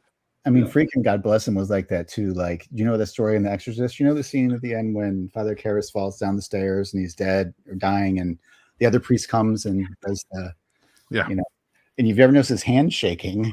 Well, right for the take, the priest couldn't get the emotional reaction. Freakin' wanted to freaking really in front of the crew, slap the priest across the face and said, "Okay, now do the take." Well, So when you see the priest going like he's a real priest, the guy in real life, the actor, shaking Oh. it's because literally just got slapped in the face. Oh, well, we know where Friedkin ended up a couple of weeks ago. There you go. Straight to hell, baby. Well, he fired a gun on the set too to get those reactions of like the jumps out of people. He would fire a gun on the set. Actually, I did that on both my movies. But when Rebecca had to react to the gunshots, and in same thing in Valentine, if they knew it was coming, they would Right. They would anticipate it. So I had them give me a gun, on the set, firing blanks, and just let it loose on a couple of the takes that we wanted, and it got the desired results. I only had to do it once, but it worked. So sometimes that's better than slapping an actor in the face. You've not slapped a priest on set yet. Yeah, I've not got there yet. There's still time. I think we need to write a possession movie for Jamie to direct just so he can slap a priest. Yeah. I want to see that happen. Oh geez. Yeah, that was yeah. Oh goodness. Where That's you, Justin, I think. Okay, yeah, we're on to me now. We're on to me. And actually this was one that was not on my list. But we were talking, Peter, you mentioned that sometimes these movies are the movies that really scared us. They happen at a certain point in your life, especially when you're young. This one happened to me when I was very young. And I was at a friend's house. They lived in the middle of nowhere. I was watching Showtime or Cinemax with the friend's kids. My mom, stepdad had gone somewhere. I don't know. They were hanging with the adults. I was hanging with the kids. And we started watching a movie called Fortress, an Australian movie. Mm-hmm. And I got about probably not even halfway through. It's about a group of school kids who are terrorized by 3 armed men. Written by Everett DeRoche, who wrote my last 2 Aussie movies. Exactly. Yeah. And one of them's wearing a Santa mask, one of them's wearing a cat mask, and one of them's wearing a duck mask. And these are freaky ass masks. But the fact that it was children being terrorized by these armed masked men in the middle of the woods, which is where these people's house was, where I was at, all alone in the dark with these other kids I didn't really know. My parents are God knows where. I kept getting up and looking out the window to make sure the car was still there, that they hadn't left me. And finally, at one point, I just started crying. And they're like, okay, let's stop this. Like one of the other kids was like, okay, go get his mom, because like he's freaked out. And it was Fortress. That movie haunted me for years and years and years. And I completely forgot what haunted me about it was like, what was it called? Where can I watch it now that I'm older? I want to revisit it because it had freaked me out so much as a kid, but I couldn't remember the name. So for years I would look up Australian movie with guy in Santa mask on Google, and it would never, I would ask people about it. Nobody had ever heard of it. Nobody knew what I was talking about. Right. And finally one day, like I don't remember how I stumbled upon it. I think somebody may have said, that sounds like Fortress. And I looked it up, and sure enough, the very first image was the guy. Oh, let me see. Let me pull it up here. I've got the image here. Rachel Ward was the lead, I think. Rachel Ward. Ward. You're correct. Let me share this. There it is. There's and look, he's got a freaking sawed-off shotgun to this kid's head. So I mean, it was serious, freaky stuff, man.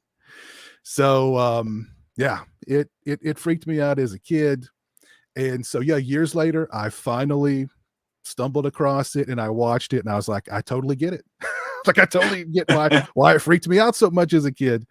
And it's a good movie. It's still a good little movie. Everett was very proud of that one. Yeah, very. Listen, he scared the crap out of me. So he was very good. Yeah. So that one wasn't on my list, but since you mentioned that earlier, Peter, I was like, I've got to mention Fortress. So Fortress is that again? It came out in 85. Oh, okay. And I probably saw it around 88 when I was around 7 or 8 years old. So that was So after it- Raging War was already established. Okay, so that was Mhm. so one bird's eye. Okay. So that I recommend it. There's a DVD. It's never gotten a Blu-ray, I don't think, but there is a DVD of it. Check it out. That's one that as a kid really, like, I wasn't scared by a lot of movies as a kid, but that one, I think, because it was children in danger, I was someplace unfamiliar in the middle of the woods with these people that I didn't know, all of it just culminated into like a full-on panic attack. So Right. Wow. Check it out. yeah, HBO. Okay, so it was on HBO. Yeah. Okay. Definitely. I love finding stuff I never heard of. This is awesome. Yeah. All these So people watching these terrifying movies at 7, 8, 9. What's wrong with us? well, look, Peter, I've told you the first time I rented. The first Hellraiser movie I rented was Hellbound, and I was not prepared for it. I thought it was just going to be like another Friday the 13th or Nightmare on Elm Street but instead of Jason and Freddy, it's a killer with pins in his head. Awesome. Sure. And then it's like, here's a skinned woman, and here's Hellbound was very disturbing. I saw it in the cinema, both the first and the second Hellraiser, and the mattress when the hell with the bloody mattress and getting the guy to start cutting himself really freaked me out. It was very different from the normal horror fare that we were used to. That was film real teeth to it. Yeah, I was not prepared for that as a kid renting that. Thank you, Peter. Yeah. Yeah, it's scary. Yeah, it was oof. Yeah. I think Peter's having some internet issues, unfortunately. Sure, he'll be back. But yeah, that freaked me out, man. Freaked me out. I did want to add one funny thing about The Shining. Stephen King, I don't remember where I heard him say this, but he said that Stanley Kubrick used to call him in the middle of the night. Yes. And ask him all these weird questions like, do you believe in hell? Yeah. And or like, do you believe in God? And like, just like, it's 3 o'clock in the morning, dude. Like, because it took him how many freaking year to make that movie and to shoot that movie. So he did make a good point, Kubrick, that like, well, aren't ghost stories, I mean, if you believe in God and so, like, shouldn't you be happy about ghost stories? That's proof that it's real. So like you should. That's right. Yeah. Yeah, there's an afterlife. So there you go. Fortress, look into it. Scared the crap out of me as a kid. All right, Peter, you're next. Okay, well, I'm gonna go now to my screensaver behind me. So 1979. So my sister thought it was a good idea. Actually, it was a little bit later than that because we went. She thought she'll take me because I said, "Oh, I saw The Fog," and started like horror movies. So she took me to a double feature of When a Stranger Calls and American Werewolf in London. Yeah. So. Oh wow. Yeah. Nice. I was in the lobby a few times during both of those films, but so it's hard to pick one. But I went When a Stranger Calls. I don't know. Growing up in the Midwest, we all had babysitters. And I know people say the first 20 minutes is great. And I know, I guess you can't really top that, but I actually like the second and third segments. And I think the third segment's actually really scary too when he comes back later and attacks her again. But that was like the first serial killer movie I saw. And it was a scary time because I actually grew up about 2 miles from John Wayne Gacy's house as a child. Chicago. So I remember in 1980, it was weird. It was a weird juxtaposition. Jane Byrne was declared mayor, and they were cutting it back and forth between our new mayor and them pulling bodies out of John Wayne Gacy's house. And I remember like my grandmother, people saying, "Oh my God," and I didn't really understand it, but I knew something sexual. He had something sexual with boys and stuff. So it was like, and then seeing When a Stranger Calls, like not long after, and the guy's like at the beginning, he literally kills 2 children, and so that was like the first movie that kind of associated queasy idea that there could be bad people out there that would try to hurt me as a child. So, and it's kind of a dark and seedy movie in certain points. And there's actually a scene, I know nobody talks about it, but obviously the first 20 minutes are great. But do you remember there's that part in the middle where the killer goes up to the mirror and he's kind of nuts? He's in like a really gross like bathroom shirtless.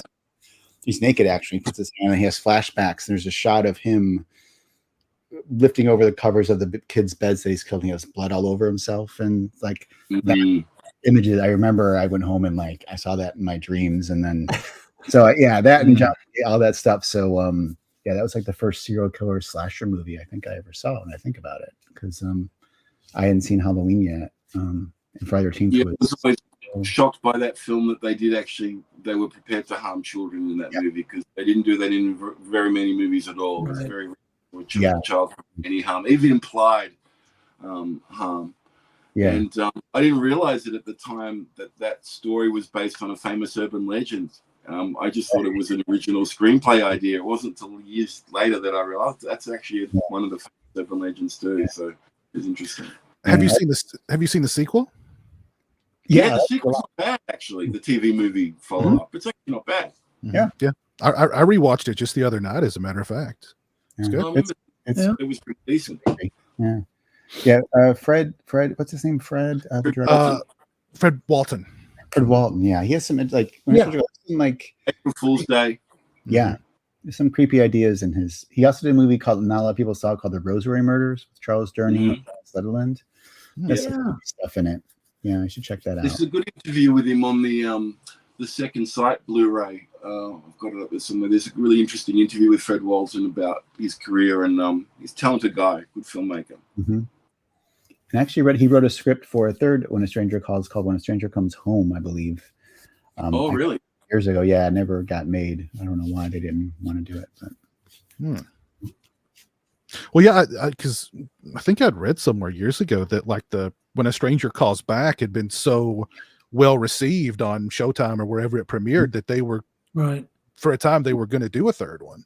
Yeah. So for sure. That's too bad.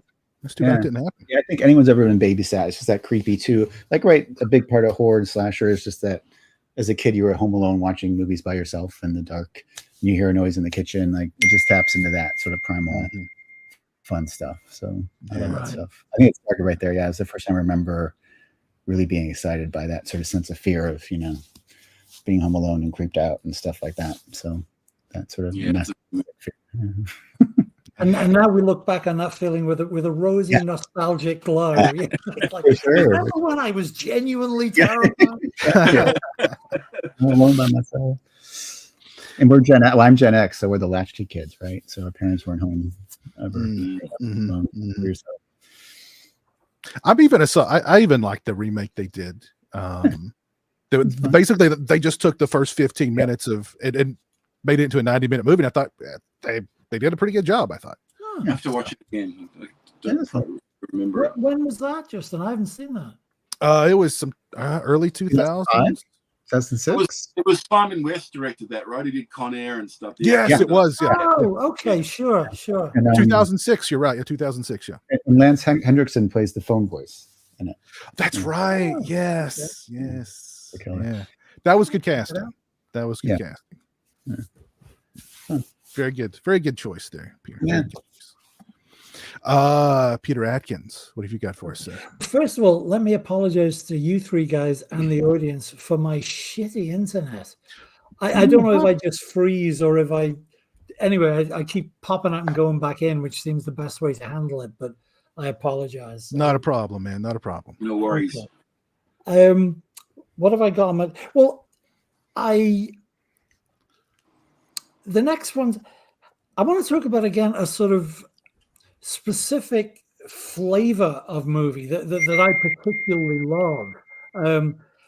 But I don't know whether they scare me, but they pull me into the world. And it's, for want of a better phrase, the note I made to myself was sensory overload, which basically means saturated colors, and which basically means Dario Argento and prime Brian De Palma. Basically means Suspiria and Carrie. Now, Suspiria actually was pretty fucking scary. I saw that in the theater again on first release. But I don't know whether the strengths of them, at least from me loving them, is how scary they are. But they really are, again, sort of the opposite of rationalism, the opposite of realism. They're operatic, but the adjective operatic has been applied to both of those filmmakers a lot, and thoroughly deserved. except that I would say a lot less boring than most fucking, but in the sense of heightened. Movies like the color palette and the soundscape of those guys in their prime, Argento and De Palma, is just it's a special flavor that you don't get anywhere else. And they can certainly manufacture tension and fear and do so. You know, I mean, later, you know, De Palma can make a pool game scary in Carlito's way. He knows how to stage for tension. But Carrie, it's interesting that we've had a Salem's Lot and we've had a Shining, and now I'm saying Carrie. So, you know, as usual, permanent hats off to Mr. King, of course. But Justin, I hope Stephen King is a regular viewer and that he encourages people to watch the show. But I'm going to hope that maybe he doesn't watch this episode, because my heresy on Carrie is that unlike the other ones where you got some great movies from great books, the movie of Carrie is so much better than the book.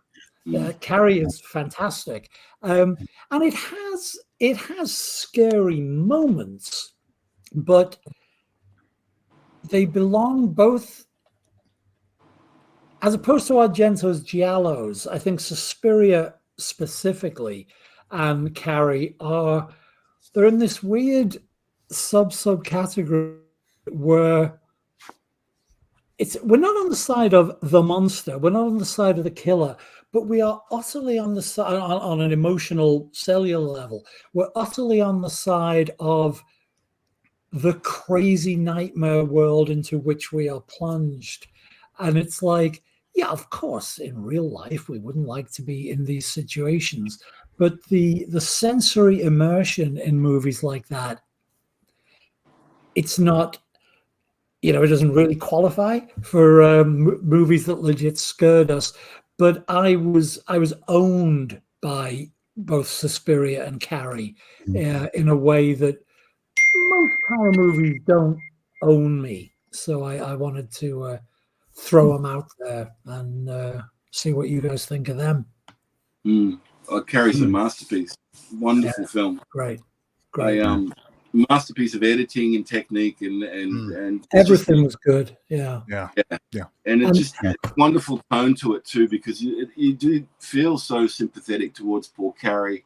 Sure. With this crazy mother and all the terrible things that happen to her, but it still manages to be flat out terrifying in those last few moments, because characters die that you don't want to see die. Oh yeah, you know, it's horrible. It's like everything just gets swept up in this maelstrom at the end of the movie, and there is that moment, a couple of moments actually, where Sissy Spacek does a thing with her head, you know, after the blood. When the power is unleashed, when the pig's blood triggers it all, she moves wrong, and you just think, oh shit, you know, I felt exactly as you say, Jamie. I felt sorry for her all the way through the movie. And now, no matter how much sympathy I feel, I want to be away from this. And the second time, the little thing is when the gym doors fly open and you realize she's opened them without touching them. And it's just that sort of sense of, oh yeah, she's an elemental now. It's like, great.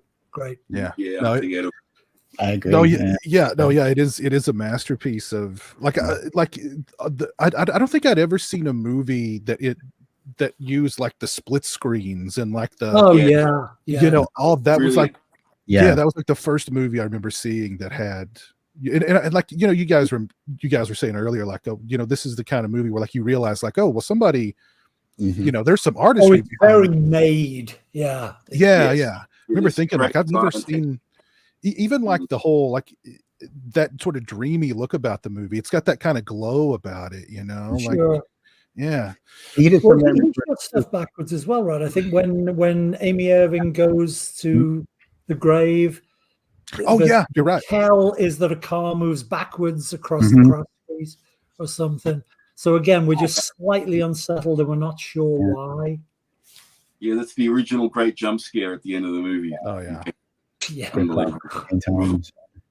Well, And the thing about that jump scare is knowing it's coming doesn't help. No. The second time, It's the me every third time, time. the fourth time, maybe by the sixth time you see it, you don't jump. But somehow the second time and third time I saw it, it was like, oh, this is worse because I know it's going to happen. Yeah. That's a ripper. Yeah. You said that, Jamie and Peter, interesting, you feel sorry for Carrie, and because to me, it feels like the movie's really a tragedy, and I think that's why it works, because when, like you said, like people die, like once she goes and just snaps, I mean, everyone gets killed. Like there's no rhyme or reason to it. So you know what I mean? So she's not a villain. You feel sorry for her, but like when you take revenge or vengeance like that, like once you go in that direction, you just annihilate everything in its path, and that's kind of like the tragedy of it. Yeah. Oh yeah. Interesting things with tone as well as the so does Pino Donaggio with the score. They've got these beautiful lyrical melodies, and then they'll have this crazy sort of bit of slapstick comedy will go on a little bit with the gang and thing, and there's all these different tonal shifts throughout the movie, and I think that's why the ending is so like just apocalyptic and terrifying, because it's just there's no precedent for it in this film, you know. It's magnificent, and I mean all those tones, and then of course the mean girls are so hot.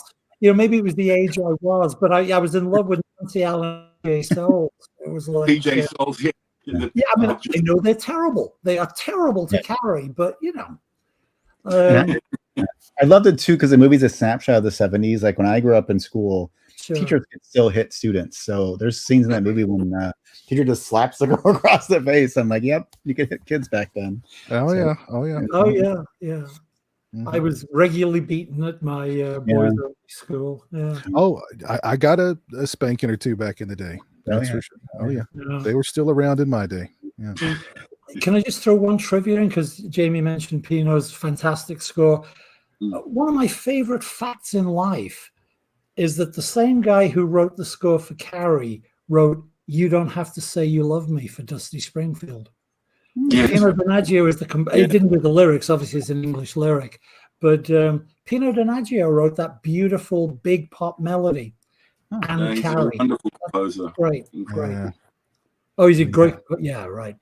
We just watched Notebook now recently, and it was like I think that was the very first film he scored, and because I didn't realize he'd scored that movie. I'm like, God, it sounds a lot like Pino Donaggio, and that's the film De Palma heard that brought him onto De Palma's radar for all the work that he did. I didn't know that. Yeah, it's interesting how it started there. So sure. He's wonderful. The character of Carrie was inspired by a real person that King went to school with. Really? A real girl. Yeah. He said, I forget, he somehow ended up going to her house, and when he walked into her house, the very first, like in the doorway, was like this enormous crucifix of Jesus on the cross. God. And he said that I think this was after the book had become a huge hit. He wanted to look her up, and he discovered that she had taken her own life. Oh, yeah. What's something interesting about Carrie? If you watch the movie, when after the prom and she goes home and the mother comes out from behind the door, which is super creepy. Her mother says, "Let's pray," and then Carrie says, "You're right. Okay, let's pray." Like it makes it seem like she tried to assimilate, and this horrible thing happens, and now she's going back to like her mother, and she's reverting back to religion. So like it's a bit of a tragedy in a way. Like like if she lived and hadn't killed herself, she probably would have become her mother at that point. But that's what I meant. Yeah. And actually, that book almost wasn't published. According to King, he threw the manuscript away. He thought it was crap, and it was his wife who dug it out of the garbage. Fished it out the wastebasket. Yeah, she was like, "This is good. This is good." So, well, I mean, I don't want to sidebar it, but King had a relationship with Bill Thompson, a senior editor at, I guess, NAL. Anyway, Bill Thompson was the editor, and he'd been kind about some of King's submissions, but hadn't published him. And it was really important that Tabitha saved that thing and made him try again, because I think, again, it's a well-known story, Justin, but he got an okay deal for the hardcover. Oh yeah. And he was, both of them, they were living in a trailer, I believe. King was teaching high school English, all working at the laundromat. I can't remember which story I heard at the time. I think he was teaching. Yeah, right. But the hardcover advance wasn't going to change their life. It wasn't going to save them. And then Bill Thompson called him like a month later and said, we've pre-sold paperback to whoever the hell it was. And it was, I think it was like $400,000. And this was like 48 years ago when $400,000 was a lot of money. So well done, Tabitha. Yeah. Well, it's an interesting book because it's all kind of excerpts from other fictitious books that he's come up with, from memory. I think there must have been some narrative around it, but I just do remember. There is, but it's epistolary, as they say, like Dracula. It's a sequence of documents telling the story from various, which is why the movie's better, because it's linear. Yeah. Agreed.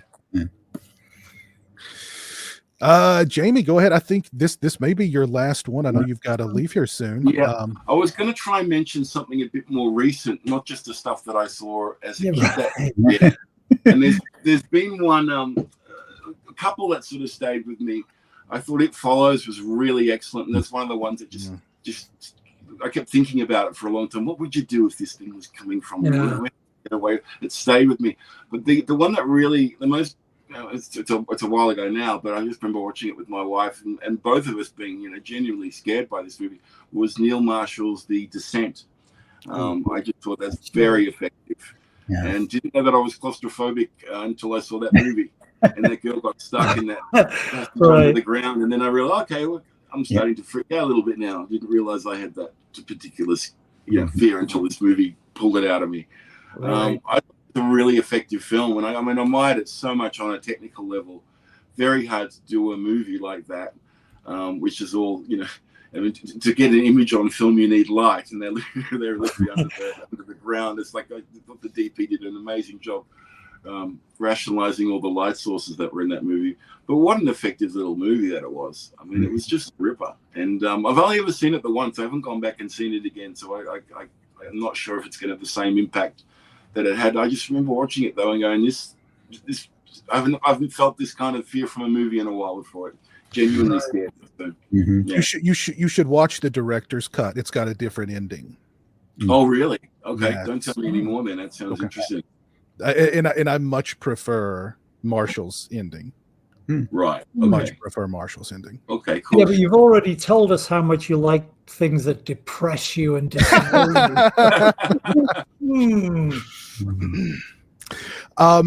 What I really like about that movie too is the whole human story behind it too, where you find out there's the friend that cheated with like the woman's husband, and there's all that drama going on, and so that's, I mean, like you said, that's a ripper. That's a good example of a ripper, and they actually made a sequel to that.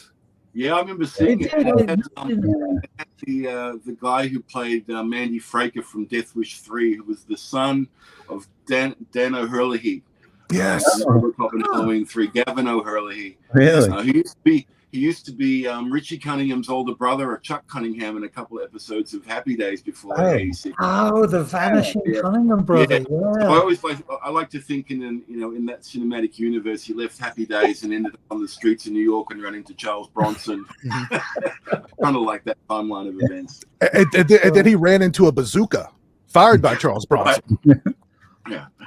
All this time, I had no idea that was Dan O'Herlihy's son. I know. I had no idea.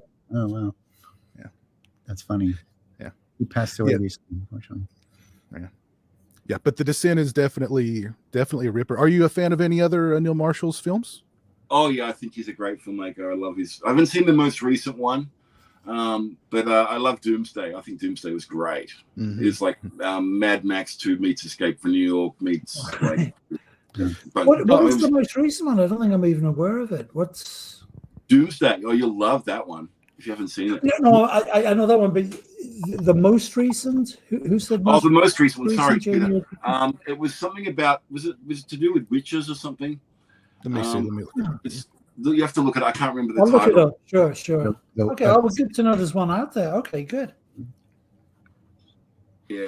Was it The Reckoning? No, that was 2020. The I think it's Lair? after the Reckoning. Hmm. Oh, I The could be Lair? wrong. Don't know the answer. Sorry, Justin. I can't think of the top of my head, but I do want to check it out. Dog Soldier. I love Dog Soldiers Dog too. Soldiers are great. Yeah. Love Yeah. Dog Soldiers. Yeah. Yeah. Yeah, he's a talent. He did some great episodes of Game of Thrones too. He was the guy that they brought That's in. right. He did big Oh battles. yeah.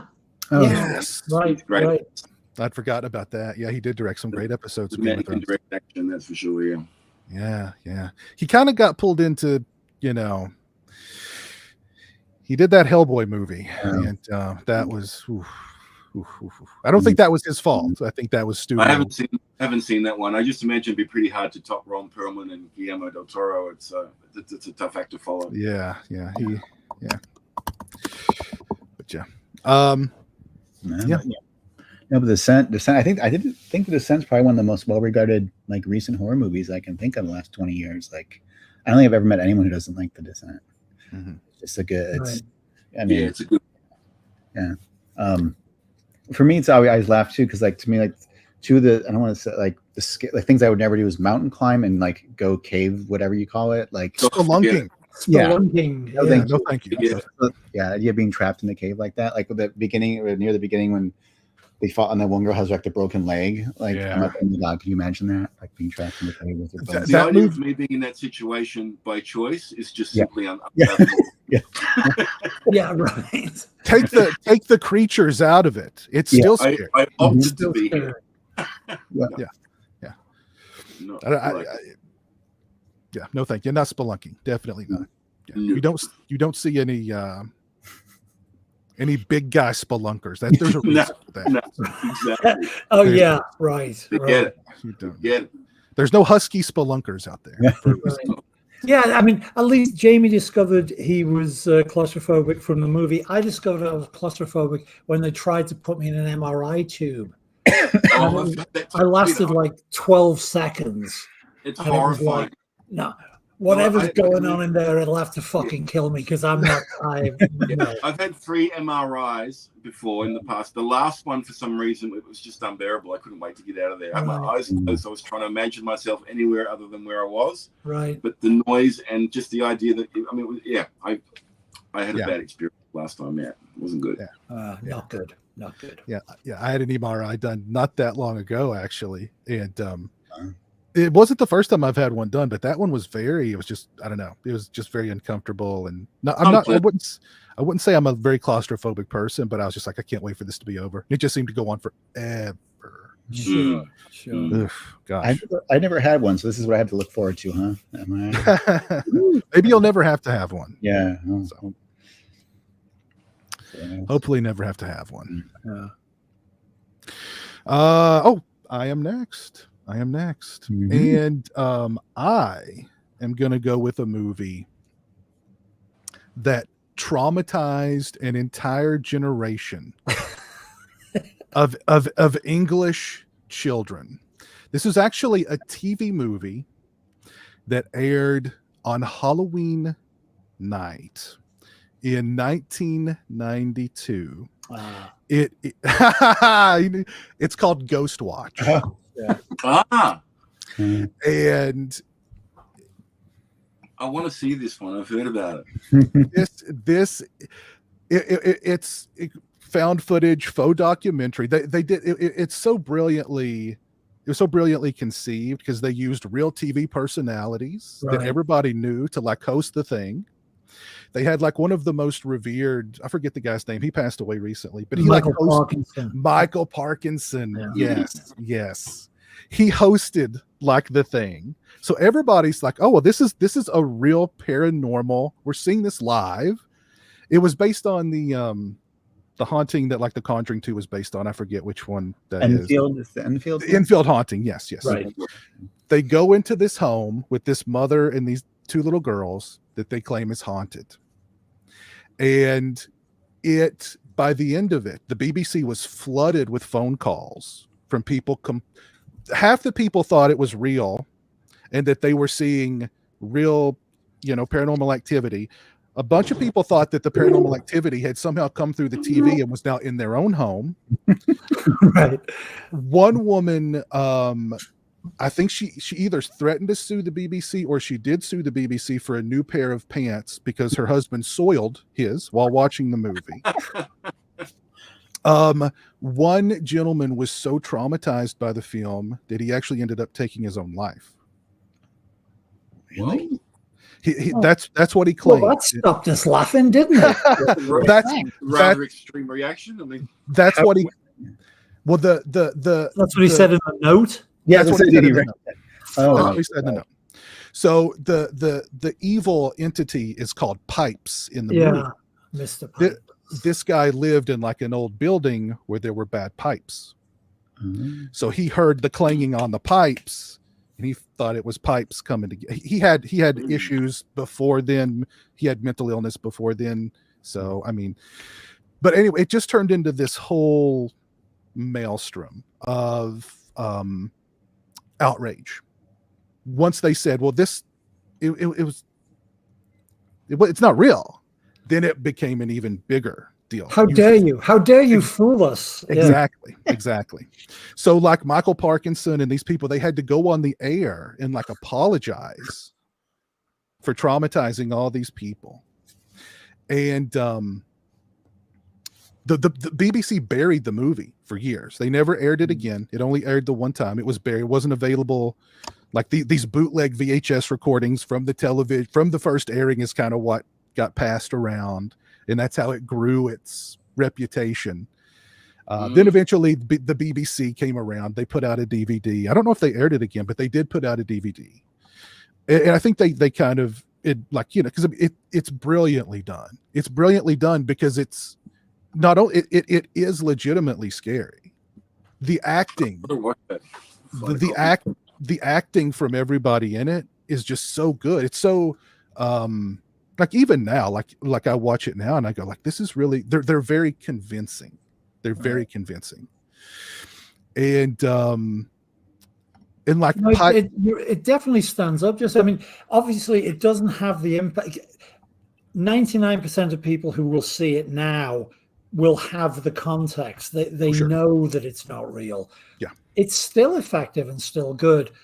But imagine that, cranked to 11 because, it's like the War of the Worlds story, the Orson Welles War of the Worlds, which most scholars now tell us was kind of blown up out of all proportion and that relatively few people actually heard the Orson Welles broadcast and that a lot of the newspaper headlines were bullshit.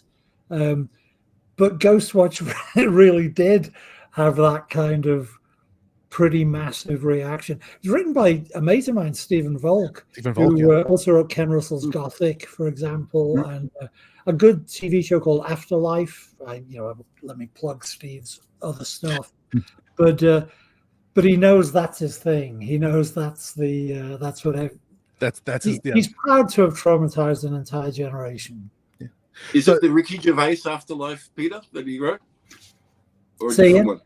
Was it the Ricky Gervais Afterlife? Oh no, sorry, I'd forgotten there was a Gervais. No, it was a good 10 years before then, I think. Oh, okay, something else, right. So I don't know if you know the actress Leslie Sharp.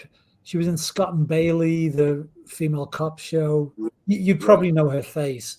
Yeah. Oh, and it's what's his face? The guy who went on, the Brit who did a pretty good American accent in The Walking Dead, the lead for the first. Oh, Andrew Lincoln. Yeah, right. Yeah, Leslie Sharp and Andrew Lincoln. So that's definitely worth checking out too. But yeah, good call, Justin. Yeah. So what I love about that well, I call it a movie, is it's so well done, it's so effective, it's so convincing that it's real, even though it's not. And this was 95. This wasn't like, found footage was not like a, or like the faux documentary thing just wasn't like, as it is now. But the aftermath of it is just, I think, just so fascinating. There's a great 88 Films released a Blu-ray of it last year. There's a great documentary on there just talking about, you know, the making of the movie and of course what happened afterwards and the backlash and so on, and its legacy. And it's really interesting. So I love it. I love that movie to death. And it's a great film. Highly recommend it. Okay. Right. But, it's funny because I saw it recently, like 2 years ago. How did it work? I thought it was cute. Like it seemed because it seemed like the precursor of all these ghost shows you see on Travel Channel. Like I definitely can see it's like the template. So I'd seen a lot of that stuff. So like, and I knew what, so I enjoyed more watching to try to see like, what looks. I don't know. I was just more. It was like, I guess it's like listening to World of Worlds broadcast now. You're listening to it in a totally different way. Mm-hmm. So I was more, I had a lot of fun, but I wasn't scared, because I knew. Sure. Yeah. And by the end of it, when Michael Parkinson is possessed by pipes, you'd think at that point people would go, wait a minute. Yeah. Yeah. Did you announce, I don't know if my internet was spotty, did you tell the viewers that that's Michael Parkinson behind you? No, I didn't. I just that is Michael Parkinson in the middle there. That's I'm Michael Parkinson now. I'm Michael Parkinson. Oh God, yeah, great movie though. Great movie. It was like his presence in the equivalent. I don't know what it would be in Australia, Jamie, but Peter, it would be like if Johnny Carson introduced it, or right. We had Parkinson here for years. Guy. Yeah, his show was on in Australia forever, Parkinson. So we were very familiar with him. Yeah. His infamous interview with Meg Ryan will never be forgotten. Oh, yeah. Well, there was also Helen Mirren even earlier, because he passed away relatively recently. He was from an earlier generation, and they just didn't know there were certain ways you should not talk to women. Helen Mirren handled it perfectly well, but even back then it was like, Parky's, stop it. Yeah, being a dinosaur. I know it was a bit cringe inducing. Yeah. I'm gonna have to go look this up. Oh yeah, no, well, the Helen Mirren one, it's embarrassing because it's like it's all euphemism. She was obviously she's a fantastic actress. Most people now know her as an older lady, but she was always a fantastic actress. But she was also, as teenage boys in England, she was also quite fit. And Parkinson did this whole routine about. He was basically saying, it's weird that you do Shakespeare having a great rack like that. Yeah. That's basically what he was saying. But it was all euphemisms and, do you find your physical attributes up a hat? And it's like, oh, man. Yeah, so just fucking stop it. Yeah. The Meg Ryan one, too, is just absolutely horrific. It's just like a slow motion train crash. It's horrible. Yeah, right. It's fantastic the way younger women now just will not put up with that shit. Nor should they. Yeah. No, should they? Absolutely. Yeah. But also, Taylor Swift shut down John Cleese on the Graham Norton show, which was fantastic because he's this eldest. I mean, he's a dick now. Unfortunately, and this is terrible for my generation because we grew up loving Python, but he's the wrong kind of contrarian now. And but he is this elder statesman. I mean, fortunately, Taylor Swift probably doesn't know who the fuck he is, which might have helped. But he was doing some condescending "women don't know how to drive" joke or something, and Taylor Swift just looked at him and said, "Don't do that." And he stopped. He stopped doing that. It was great. Yeah, I'll check that out. I didn't hear about that one. A little bit, but anyway, Oh, yeah, that would, not a good interview tactic. I'm sidebarring this. But... Hey guys, my apologies, but I've got to run. I'm so sorry. Great to see you. So lovely hanging out. Jeremy. Yeah, pleasure as always, Jamie. Have a great one. Is it just lunch? What are you doing? Where are you going? He's going to work, actually. It's not up. All Have a right, great guys. Halloween, Jamie. Yeah, have a great We'll one. speak Cheers. soon. Great to see you. All right, guys. Thanks, bye, guys. Bye. Take care, man. Oh, Let's see. Who are we? oh, it is I'm funny sorry. though. This thing what you're saying, Peter. Like I'm watching just old TV shows and movies, especially from the '70s and stuff. Like it's just so funny how ingrained a lot of stuff is. Like I'll watch like Charlie's Angels or something, and like the boss just comes in and smacks the girl in the butt. Hey, honey, nice to see you at work. Like, just and no one even bats an eye. It's like just so different. Like just people just don't put up with that anymore. It was kind of, I mean, again, I'm older than you guys, and it was genuine. And this is not something, I don't say this in a way to excuse it, but it was so invisible to us. We just me and my wife watched An American in Paris about 6 months ago, and you know what everybody remember, what movie fans remember about American Paris is the great last half hour ballet where the story of the movie is retold in this fantastic, beautiful Technicolor, all of MGM's money dance sequence. But in the movie itself, this admittedly well-preserved 43-year-old Gene Kelly is macking on this like 17-year-old Leslie Caron, and he stalks her. It's like, because it used to be, I guess, acceptable male behavior that be assertive, let the girl know you're interested. And it's a really uncomfortable watch. He will not take no for an answer.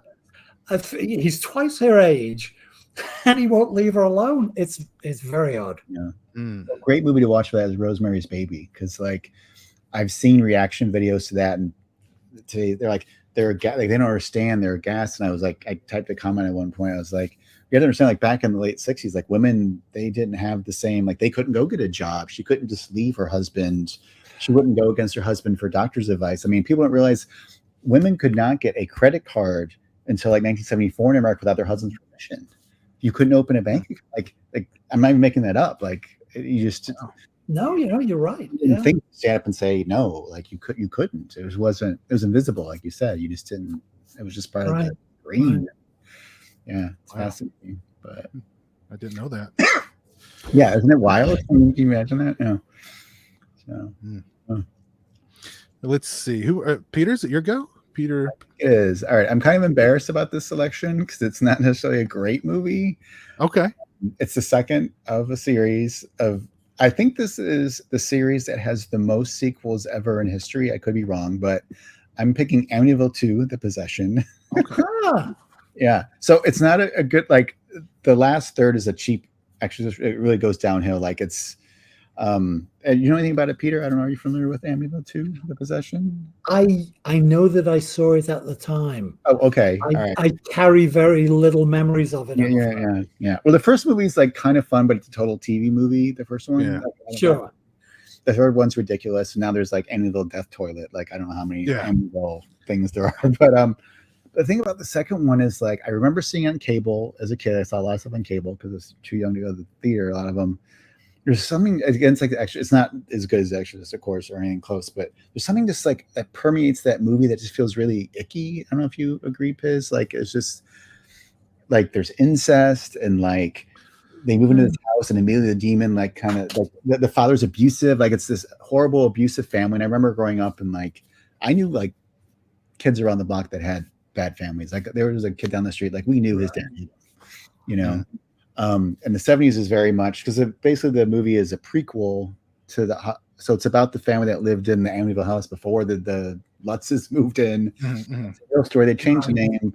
They added there was like hints in the original story that there was incest between the two siblings, but the father was abusive, hit his kids. So like to me, it always kind of like in that movie is an example of like where the devil uses the sickness of humans against each other. There's something like kind of creepy and primal and upsetting about that kind of trope. So like the kid's abused by his father, so the devil starts talking to him through his headphones. I know it sounds ridiculous, but there's like a scene where he's like the devil voice just like, you know, shoot that pig and all this stuff. I remember the kid just like he's like hearing voices and then his makeup start changing, and there's that horrible scene when he kills this whole family, which is really awful. Like and he's like he's like demon mask, and oh my god, it terrified me as a kid. And yeah. So, but then unfortunately, the last third of the movie, it just turns into this super cheesy Exorcist rip off of the demon. There's this whole makeup, Right. But for the first two, like I think if it was just the first 2/3 and they expanded it out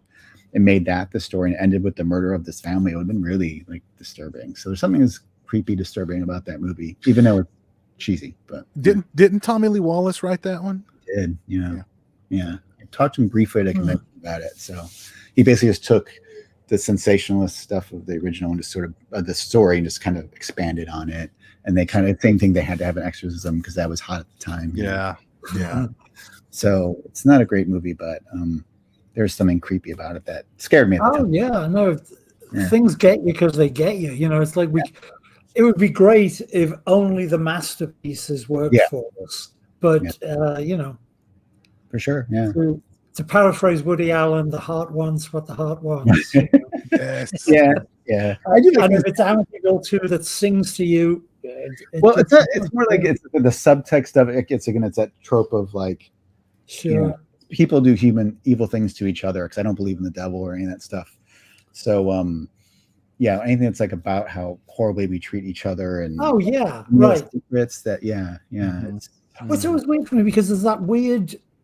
I mean, I was going to talk about some of that stuff too because there's disturbing and there's scary and I guess I'm looking in a sort of fun way. I mean, with the exception of The Exorcist, but you know, in a fun way of scary. Whereas, there's lots of things where it's like, oh yeah, I wouldn't call that scary. It's just, but it got me. Sure. Have you seen the Girl Next Door, Peter? I've read that movie. The book. I have not seen. Isn't there two versions? Isn't there two movies about it? There's another movie called The Girl Next Door, but that's fine because that's just Alicia Cuthbert as a porn star. You can not that. The Girl Next Door. You can definitely watch that one. Okay, but you don't want one based on Jack Ketchum's novel. The Jack, that was very when you mentioned the evil that that one human being can inflict on another. That's the movie that I think of, and it's very like that movie's just so sad and disturbing and depressing. Is that the Ellen Page one or no? No, Ellen Page isn't in it. I believe Dan Farron's produced it. Okay. There's another movie. It's not called The Girl Next Door, but Ellen Page was in Hard Candy. I mean, it's not that similar. It's a neighborhood story in Girl Next Door, but Hard Candy maybe is the Ellen Page memory. It's getting triggered. Hard Candy.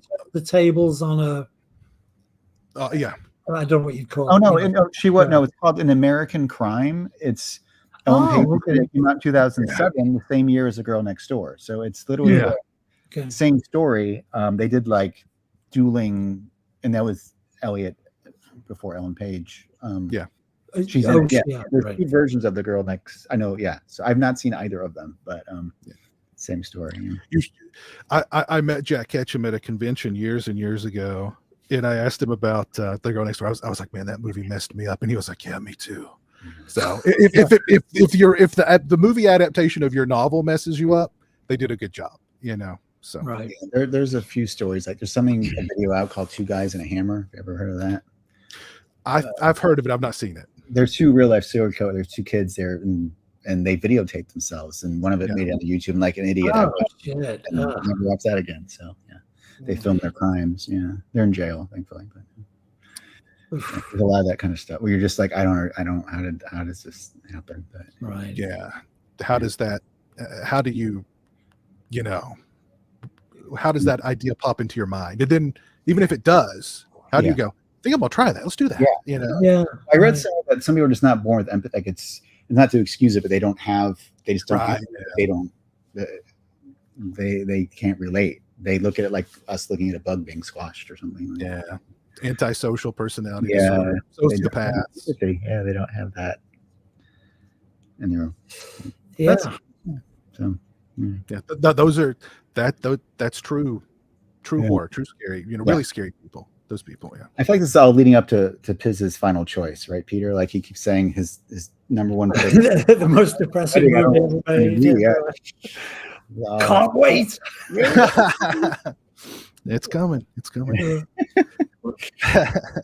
Well, actually, oh, I'm sorry. Are you done, Peter? Or? Yeah. Yeah, I was about because my next one, again, not an individual movie, because only The Exorcist scared me, but it picks up what I was going to say next, picks up precisely on what you're talking about, because there's this weird thing, isn't there, where like, where is the dividing line between psychological thriller and horror? I mean, obviously a supernatural horror movie is a horror movie, and then the Silence of the Lambs, which is, of course, we call it, we accept it, one of us, but there's nothing supernatural about it. So I'm not talking about Silence of the Lambs, great movie. Yeah.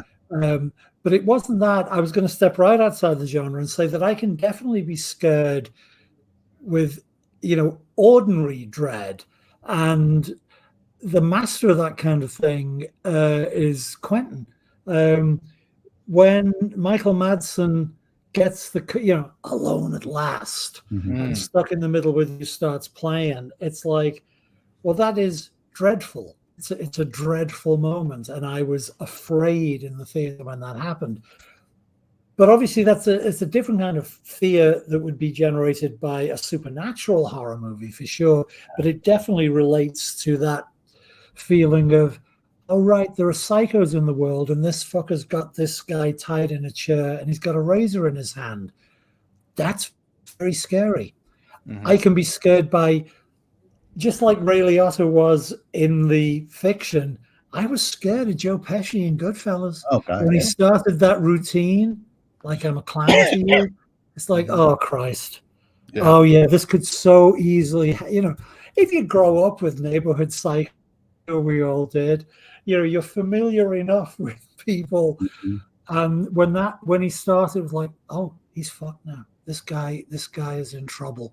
So there's that sort of human dread is, again, with the exception of that sort of latent Catholicism that made me scared of The Exorcist, the dread of human behavior is much fucks me up much more than ghost monsters. Like most of my favorite horror movies, they're not scary. Bride of Frankenstein. That's I don't know what the hell that is, but it's not. It's fantastic, but it's not scary. But Joe Pesci in Goodfellas, Michael Madsen in, well, I mean, Quentin can always do that. There's always one scene in even his, well, of course, according to Quentin, there are no weaker Quentin Tarantino movies. But, there's always one scene. He can deliver that shit very well. The tension of, oh God, the guy we like's in trouble now, Yeah. I'm not a big Quentin fan, unfortunately. I feel like he gets off on the violence. He thinks he's cool. Like, look how cool I can be. That seems to be a factor. Yeah. It's kind of like torture porn. I'm not really into torture porn. Like, it's easy to. Well, I hate torture porn. Yeah. But there's. He's very talented. I mean, I don't deny. Exactly. There's, but everyone has different things that everyone has, like. I get, like, some people, they like rape revenge films and stuff. Like, that's a tough one. Like, like that's. It depends how much they dwell. Like, I'm all for the revenge. I just don't want to dwell on the rape. Yeah, it's like once we're in part 2, I can enjoy them. I mean, I haven't sought them out in recent years, but Yeah. And speaking of Tarantino, there's a great scene in Jackie Brown where, and Samuel L. Jackson in Jackie Brown is legitimately scary. There's points of that movie where it's like, he's scared. Oh yeah. But there's a great scene where he's in the van with Robert De Niro's character. And this is right after De Niro's killed Bridget Wilson, or no, Bridget Fonda. Yeah. And you just know. You ruined it for me. I've never seen it. Oh, okay. Well, I mean, I'm totally kidding. You just know. Very long. Yeah, it's a long, drawn out scene. It's just De Niro and Sam Jackson talking, and you know that, like, the more De Niro talks, the deeper he's digging his grave. So you're just waiting and waiting and waiting and waiting until Sam Jackson kills him, and it happens just very, bam, Right, he doesn't Oh. dwell on that. No. Because It's the suspense. It's building toward it it. You is just don't. Yeah. suspense because there's the well-known Tony Scott directed it, but Quentin wrote True Yeah. Romance and the Yeah, same thing. Yeah. oh god, I'm blanking. Yeah, Christopher Christopher Walken, Walken. Yeah. Yes. Dennis Hopper. Dennis Hopper. Yeah, of course. Mm. Yeah, and that's a great scene. And the weird sort of bittersweet relief you feel when you realize, oh, he knows he's not walking away from this. Yeah. But he moves in.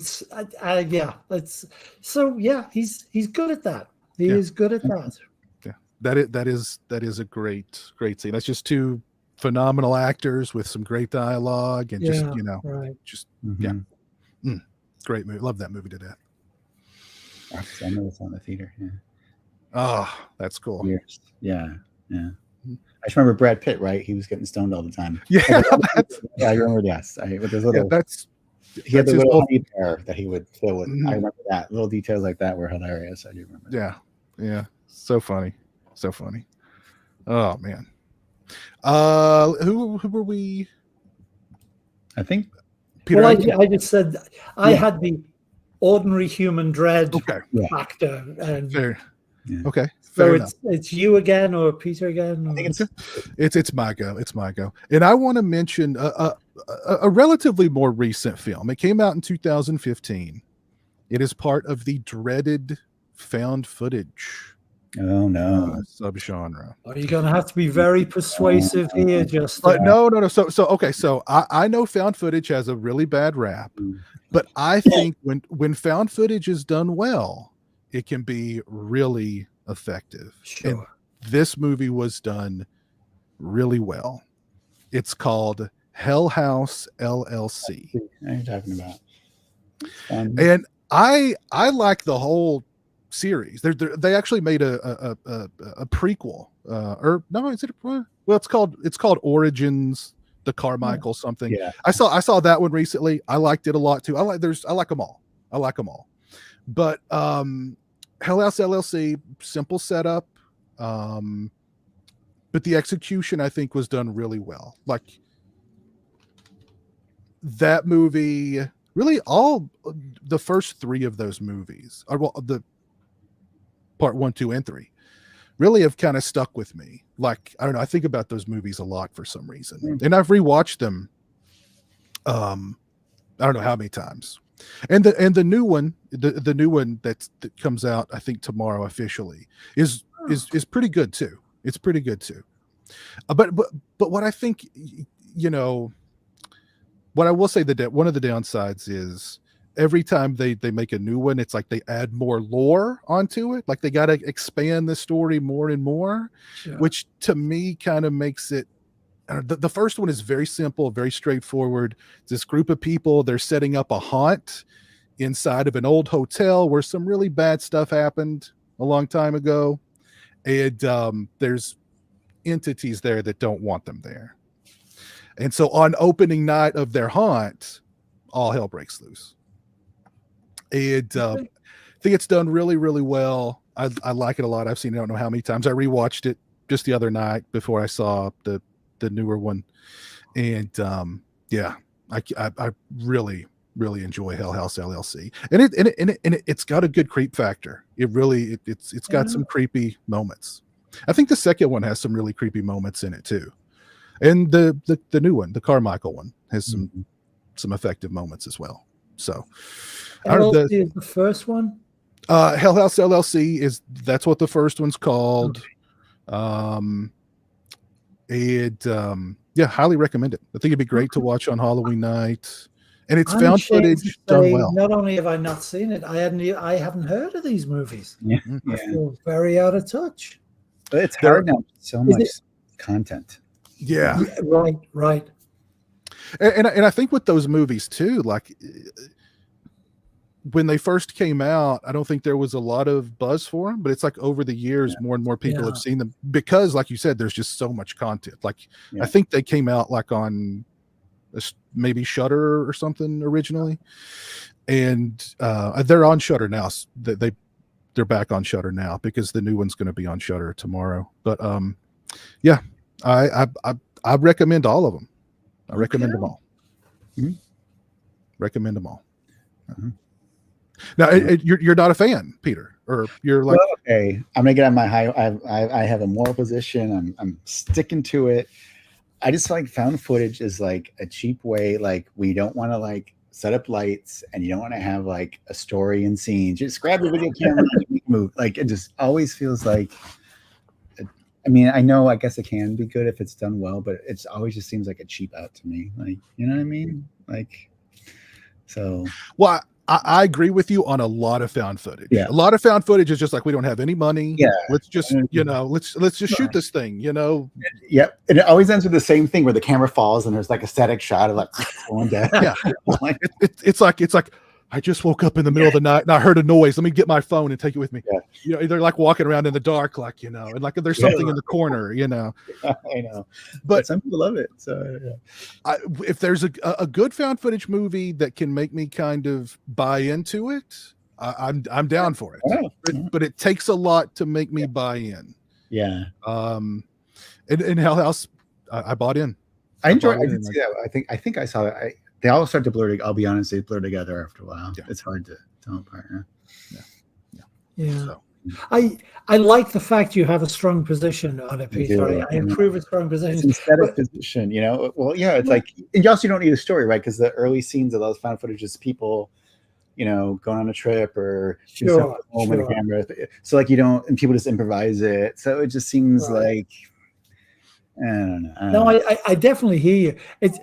But I try and live by Sturgeon's law, which is that there's no such thing as a bad genre or a bad subgenre. There are only bad examples. Yeah. But certainly there are some subgenres where it's like, find me the good example. So I hear you, but for any Piz's viewers, Ted Sturgeon was a science fiction writer, and some snooty fuck from the literary mainstream was interviewing him, and while he praised Ted himself, he then said, "But wouldn't you agree, Mr. Sturgeon, 90% of science fiction is crap?" And Theodore Sturgeon replied apparently immediately, without skipping a beat, 90% of everything is crap. And that's become known as Sturgeon's law. And it's really useful for me because I am a natural hater. And I want to like make hard and fast rules. I hate this. I hate jazz. I hate whatever. Once you got Sturgeon's law, it's like, okay, I don't hate polka. I hate bad polka. Right. 90% of everything is crap. Mm-hmm. The only exception so far is, as far as I can tell, I hate black metal. It's like, it's not it's not that there's 90% bad and 10%. It's like I've yet to hear the 10% that's good. But I think it's a good principle. Once you acknowledge that 90% of everything is crap, you can just enjoy the 10% that is good.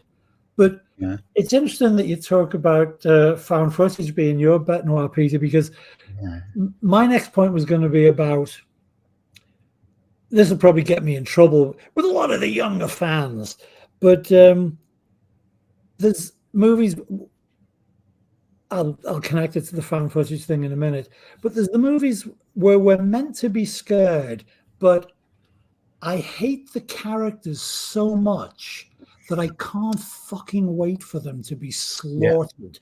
Yeah. Mm-hmm. And I call this the Blair Witch syndrome, because it's not so much the found footage nature of Blair Witch I didn't like. It was like, these people are so annoying. Please let whatever demonic or ghostly entity, please let them come and get them. Get them out of my fucking life, because I don't want to listen to it. And the latest example of this for me is Midsommar, which, for all I know, the last 90 minutes of Midsommar might be a masterpiece. But I wouldn't know, because after half an hour with those revolting fucking people, in the absence of a rope with which to hang myself, I did the next best thing and turned it off. So I can't get past assholes as protagonists. I've got to have people who. I don't know. Is Midsummer great once it gets going? I was not. Did they all suffer the fate I would wish on them? I never seen it. Some people. I was not a fan of Midsummer at all. I liked it. I liked the director. I loved the movie he did before Midsummer. Oh, Hereditary. Hereditary was great. Yeah. But I agree with you. You know, it's like it's nothing personal about the actors here. Flo's great, but I'll put it this way. Yes, the characters get what's coming to them. Get what they deserve. Okay, well, good. Maybe I'll watch it after all.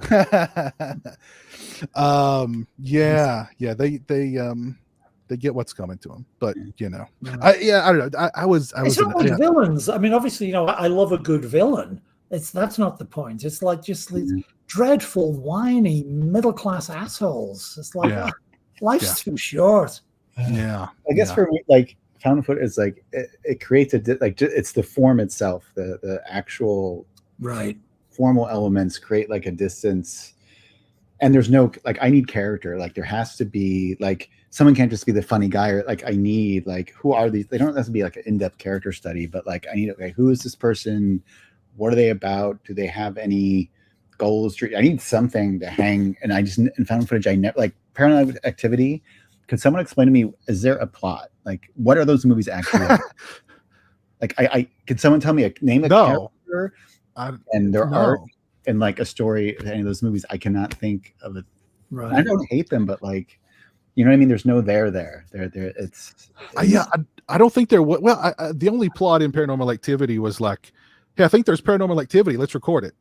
And, I was like, I think they were like, wasn't there like which? Like, there's some sort of I don't know. I can't remember.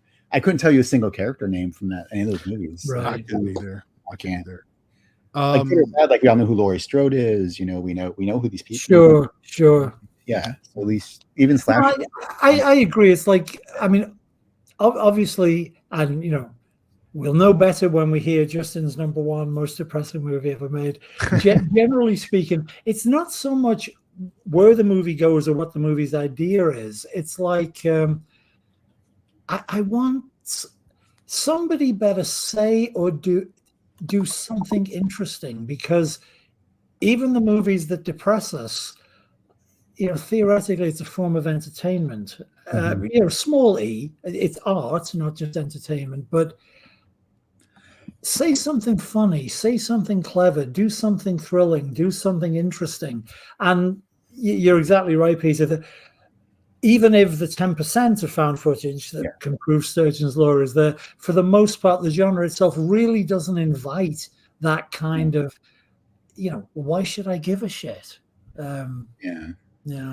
Yeah, I don't hate it. Like Paranormal Activity, like it was fun. Like it had some fun stuff with the camera. Oh yeah, it can scare me. You know, it's like one where the camera pans back and forth. Sure, it's fun. But then, like at the end of the day, though, I couldn't tell you what those movies are about or mean or what the. It just doesn't have any nutritional value. I don't know what to say. We've mentioned the Blair Witch Project. Yeah. Peter Atkins is not a fan. Yeah, but I mean that's of course the Godfather. I see that it was a well-made example. Yeah, and you know, and it was one of the breakthrough examples of the genre. So, but yeah, I didn't want to spend time with those people. Well, they're not really like they were just three kids who got lost because they can't follow a fucking river. Like I was like that. Like I can't think of anything else. Yeah. So they're annoying. Are you not a fan of the film either, Peter? No. Well, okay. I interviewed the director who did one of the directors for something else, and you know, they were like they had no idea. I mean, it wasn't cynical. Like you know, they had very little money, so I thought it was a clever little thing they did, and they didn't expect Sure. It was never meant to be some big thing. That's the problem. Is like I was like, that's it at the end. I was like. Because again, like they get lost. That's literally what I said in the theater, Peter. I was, you know, everybody, and I've got people whose opinions I really respect, you know, as well as you guys. I've got people whose opinions I respect who love the movie, thought it was great. Yeah. So I went in hopefully my expectations weren't too high, but I was very ready to be on the movie side. And when the movie finished, it's a last shot. It's atmospheric and potentially disturbing. But I said out loud, admittedly, it was a matinee. There were only 17 people. I wasn't going to upset anybody.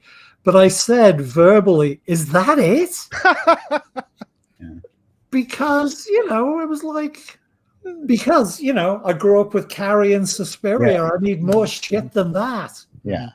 It's like The Exorcist. We could talk about that for 2 hours. We could talk about the characters and the themes and the subject. So again, I don't hate. You're gonna die.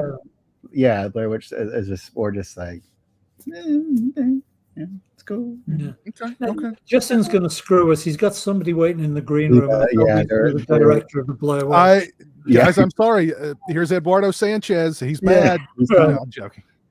No, I'm kidding. But I love the Blair Witch Project. So I was like, for me, it's like it was the perfect movie at the perfect time. The dawning of the internet. It was a viral movie.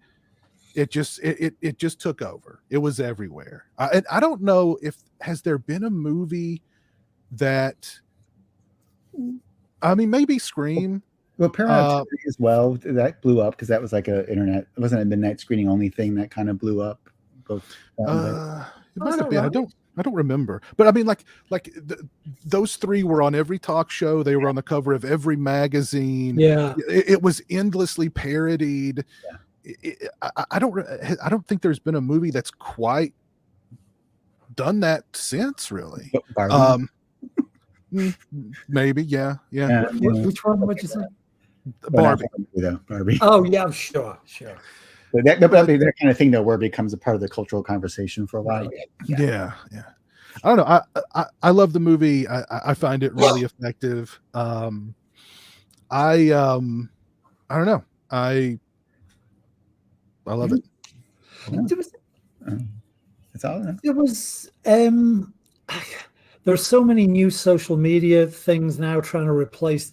I don't know if this was on Blue Sky or on Thread, but just a couple of days ago, and I noticed it because I knew we were going to have this conversation. A whole bunch of people who must have been exactly the right age, and I'm guessing, Justin, maybe your age when Blair Witch came out, who were something, the way with social media, you come in hot, you see somebody's tweet, whatever it is, somebody's post. Mm-hmm. You don't know what went before it. So I came in midway through a conversation, and people were insisting that, oh yeah, we all believed it.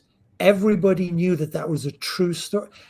Now, I was an old man of, I don't know, I can't remember when it came out, but I was, late 40s probably when it came out.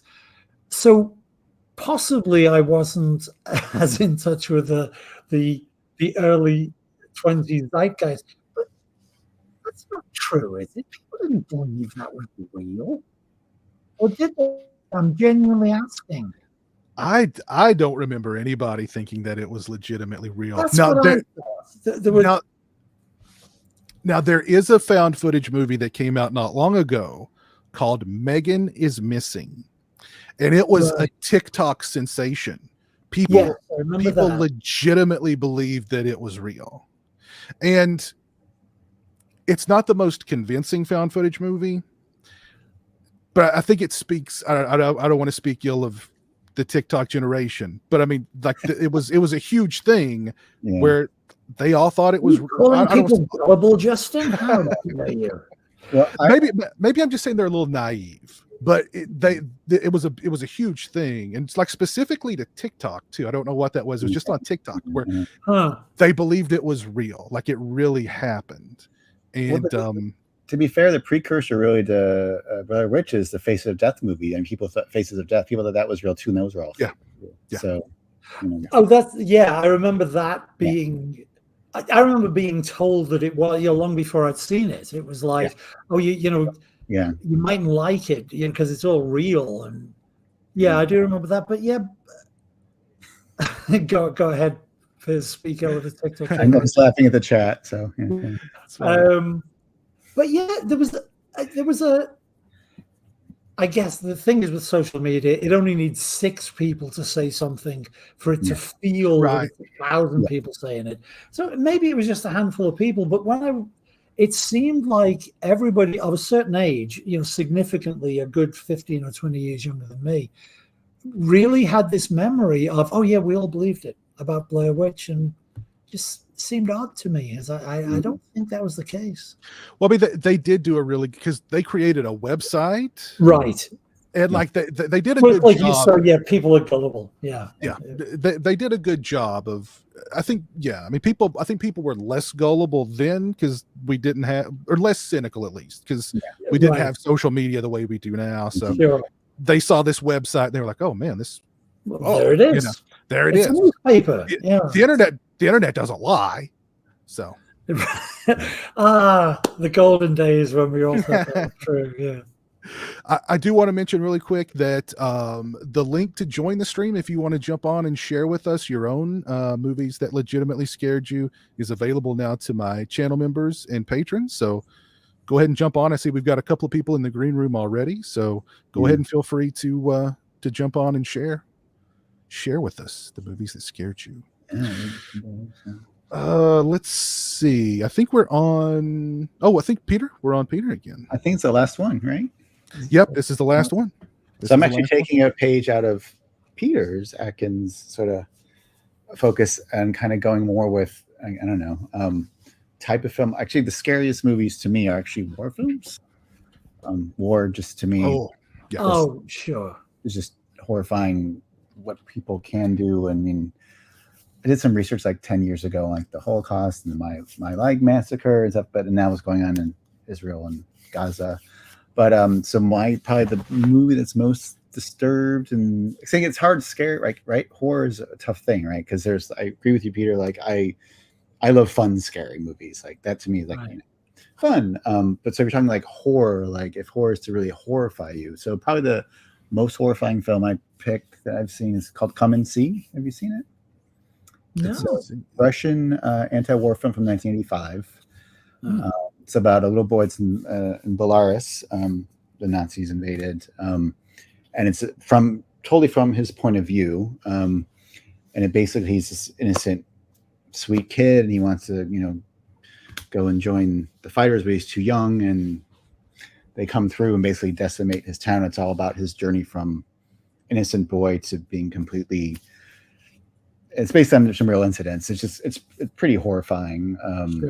Yeah, I don't even know how to describe it, but yeah, definitely. It makes Schindler's List look like a children's, play. So, right. It's just the disturbing. I guess I don't know how to articulate it, but it's the horror of completely going from innocence to complete. Like, talk about losing your innocence at a young age.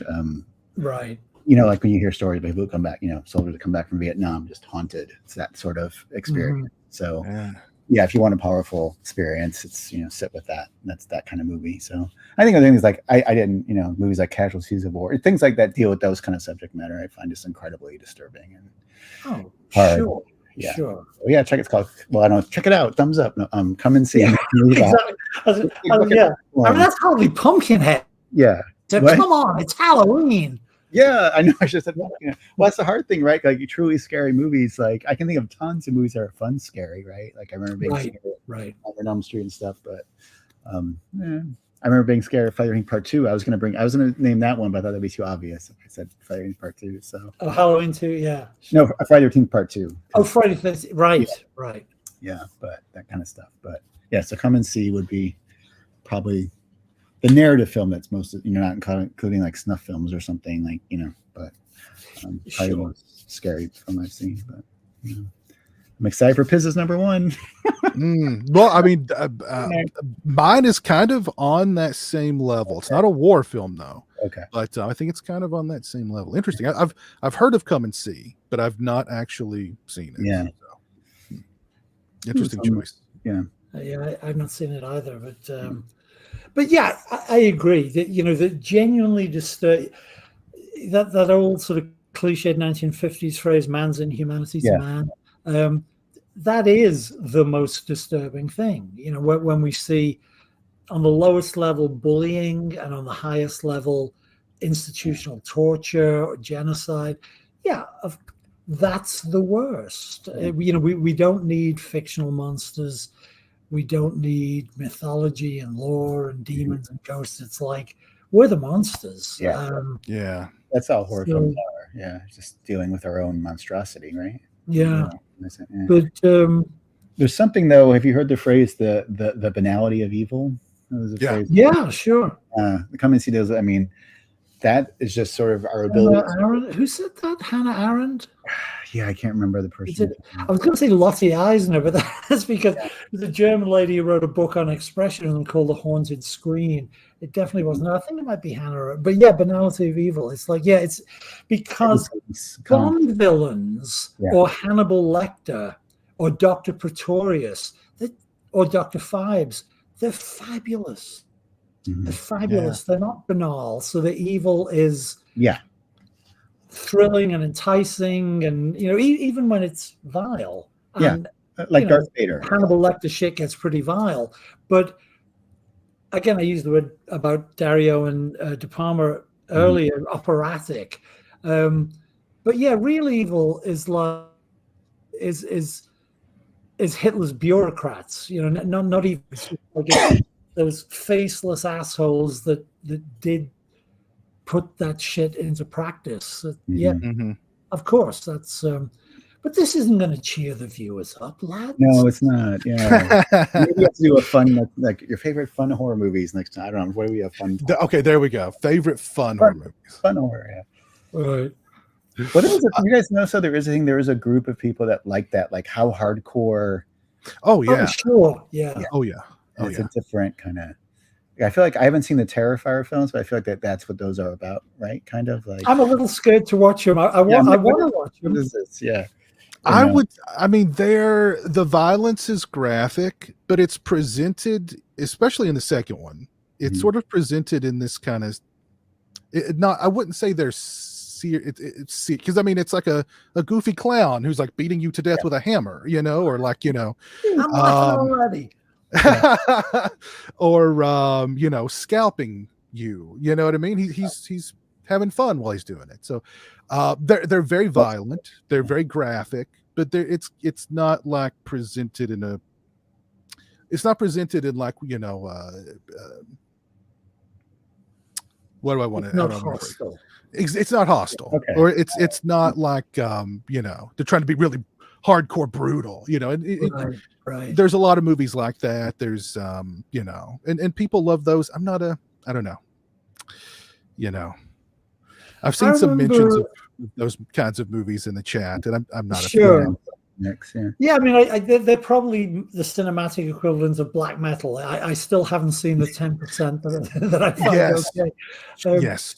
But I remember some people just get off on violence when Clockwork Orange. And again, I was I was just the right age enough to be, as opposed to thinking, as a lot of people do now, that Alex and his droogies were just sort of cool fun. It was like they were 19, I was 16, so I was afraid of the droogs in Clockwork Orange. But I saw it again with a school friend, and this is back in the days of what they used to call continuous performances. Like, you paid your money, they didn't give a shit if you stayed in there all day. So the movie ended, and my friend Mark Brooke, he's probably in prison now, because I said, are we going? He said, no, I want to see it again. And I could tell that it wasn't an appreciation for Kubrick's composition that made him want to see it again. He had genuinely got off on the violence in a movie in a way that I, had not. I love the movie now. I revere it. I see it as the comedy it's half intended to be, but as a teenager who could be, on the dimly lit streets of Liverpool when the pubs closed in 1971, it was really weird to me. That was like, wow, I guess Mark is just full of a kind of bizarre, toxified testosterone that I'm not full of. Yeah. But yeah, some people Some people love that shit. Yeah. And sleaze, there's like a sleazy, like its tone is so hard. Like on paper, some of these movies should be that I would normally think, oh, this is disgusting. I wouldn't like somehow because the tone it's fine, and then other movies, just the tone, just like it's just so sleazy and gross. You just feel dirty afterward, and you want to go take a shower. Right. Like Rob Zombie movies. Sorry, I just can't. I think it's certainly whatever subgenre you've just described. That's where Rob's stuff lives. Yeah. Wait, I don't know, because like the dialogue and trailer, like that rape scene in Halloween and the uncut version. That I just don't get it. Like it's like, ooh. But some people, it's just I don't know. So sure. Like every woman in this movie has to be naked. So you can't just kill someone. They have to be naked and dragged across the floor. Yeah. And all the guys look like Rob Zombie. You notice that? Like all the hot girls always with guys look like Rob Zombie and Rob Zombie. I'm saying, oh my God, I'm pleased. I hope Rob Zombie doesn't watch that. Sorry. Rob's in the green room. Yeah, Rob's in the green room right now. He's ripping apart his copy of Crystal Lake Memories. Yeah. Right. He's ripping out the pages, throwing over. Oh no. Let's see. Peter Atkins, did you share or did you? I lost track. Did we have a set number? I didn't get the memo if there was a. I just thought like top 5. Sure. I mean, I want to let you get. I want to let you end the show on a downer. Yeah. So the last one I wrote down, I actually jumped sequence because we had a nice sort of interesting tag going on with some of the things we were all saying. And the other reason I was reluctant to say it is I think I said it last year when we were was last year's Halloween special our favorite Halloween movies to watch at Halloween? It might have been. I think so. Because I think I already did this movie in that one, but it would be you guys have done your best to drag us into the 21st century, but I'm going back 80 years to say that, because although The Exorcist was the movie that most scared me, Jamie and Peter and you, Justin, had talked about the first movie that genuinely scared you. And my one was 1945's Dead of Night, which I think we did talk about last time, so I don't want to go on too much. But for people who don't know, it was one of the first. We used to call them anthology movies. I gather now they call them portmanteau movies instead of, if there's a wraparound, you call it a portmanteau movie. But this is sort of 4 or 5 separate narratives with a framing narrative, black and white, UK, 1945, big range of tones. There's a comic story. There's a vaguely ghostly, creepy but delicious story. There's a very disturbing story about a ventriloquist doll, which probably began my lifelong fear of ventriloquist dolls. And then, and I won't spoil it for people who haven't seen it, it's a dated movie. It's from 1945, but there's a revelation in the wraparound that we come back to at the end of the movie that was, again, I think Jamie and Peter talked about this. It was my first exposure to, you're trapped in this nightmare and you cannot get out of this nightmare. And this nightmare will continue whatever you do. And it also pulls elements from the little pieces that we had thought were separate stories, brings back the ventriloquist doll for a very disturbing moment. And I think I said, obviously I'm not that old. I didn't see it in 1945 in the theaters. But I saw it, I'm guessing, in the early 60s on British TV. And I thought I was a horror fan. I was already buying Famous Monsters of Filmland. I'd seen a couple of Hammer movies. I'd seen Universals on TV. And then the ending of Dead of Night just fucked me up. But it was very, nothing gory about the movie at all, but that sense of, oh shit, you can't get out of this. So that would be, it's not really my number one. I didn't realize we were working that way, but that was the other one I had written down that I hadn't mentioned. I thoroughly recommend the movie to people who have 80-year-old black and white movies, but I trust, obviously, Piz, your audience are connoisseurs. So I would be curious to know your thoughts on. You ever see the movie Magic from like '78 with Anthony Hopkins? Oh yeah, yeah. If you like creepy, yeah, I did.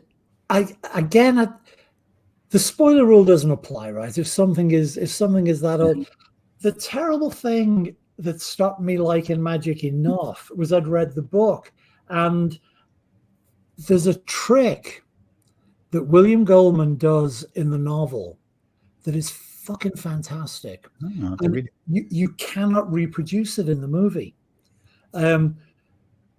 If anybody is interested and hasn't seen the movie or hasn't read the book, this is an official spoiler alert. Please fast forward 4 minutes. Well, you guys are familiar with the movie, though, right? I haven't read the novel, but I've seen the movie. You haven't? No, but I won't spoil it for you, because what's fantastic is in the book, for the first 150 pages are narrated by somebody who Goldman cleverly lets us assume is the manager or the agent or somebody. I can't remember in the movie Anthony Hopkins, I can't remember the character's name, but somebody who's his, partner, manager, lawyer, business associate.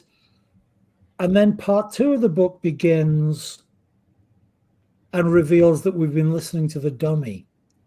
The dummy has been telling the whole story. I literally dropped the fucking book when I read that. I was on a train from Liverpool to Southport, and oh yeah, this is bad. Is it Corky? I think the character might be Corky. Yeah, Corky. Yeah, it's Corky. And then you turn onto this new page with a new point of view character, and ever since he bought that fucking doll, Corky, if that is. We knew we were in trouble, and it was like, oh my god, I've been led up the garden path by William Goldman. So the movie was great, but there was no way to do that trick in the movie. So I was inevitably disappointed compared to the book there. But sorry, that was a very long-winded answer. No, sorry. No, that's book. I wanted to read it. Yeah, I should see the movie again. I only saw it on release. Now that I know it's not going to be able to do that trick, I should watch it again and see it for its virtues. Mm-hmm. Someone mentioned that in chat, The Haunting from 1963. I almost put that on my list. I love the original The Haunting, the black and white one. Right? Mm-hmm. Oh yeah, and that's the scene. Yeah. Good call, wise guy 100. Yeah, then whose hand am I holding? Yeah. Good. And all the dramatic recreations of hauntings and alien abductions from Unsolved Mysteries scared the hell out of me. Oh my god! Just the theme music is terrifying. Sorry. Yeah.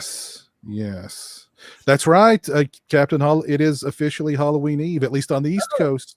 It is. Oh yeah, right. It's Devil's Night. Oh shit! It's Devil's Night, Mischief Night. Yeah, all those things. Mm-hmm. I still got 3 hours on the West Coast. Sorry. Yeah. If anybody out there wants to jump on, if you're a patron or a channel member, the link is there. Come on, jump on. Share with us your scary your movies that scared you, if you dare. Mm-hmm. If you dare. Okay, so I'm gonna unleash. I'm gonna see if it's gonna. I'm not gonna tell. Hopefully, I guessed right. But let's see what it is. This is actually, surprisingly enough, another TV movie. Oh. It came out in 1984. It takes place in Sheffield, England. Oh. And it is what would happen if a nuke dropped in your town. And the absolute, it is so like, oh my God. Unbelievably bleak, and just like, it just rips your heart out and stomps it into a million pieces. Like if a nuke ever drops for like and like, you know, Oppenheimer is like a big movie. Came out recently. Well, after you watch Oppenheimer, go watch Threads, because that's what this guy created. This is the hell that guy created. If this thing and this could happen. This could happen. I thought you were going to say The Day After. Oh, I never heard of Threads. What is Threads? Oh, Threads is. It might be my British prejudice speaking, but Threads is better than The Day After.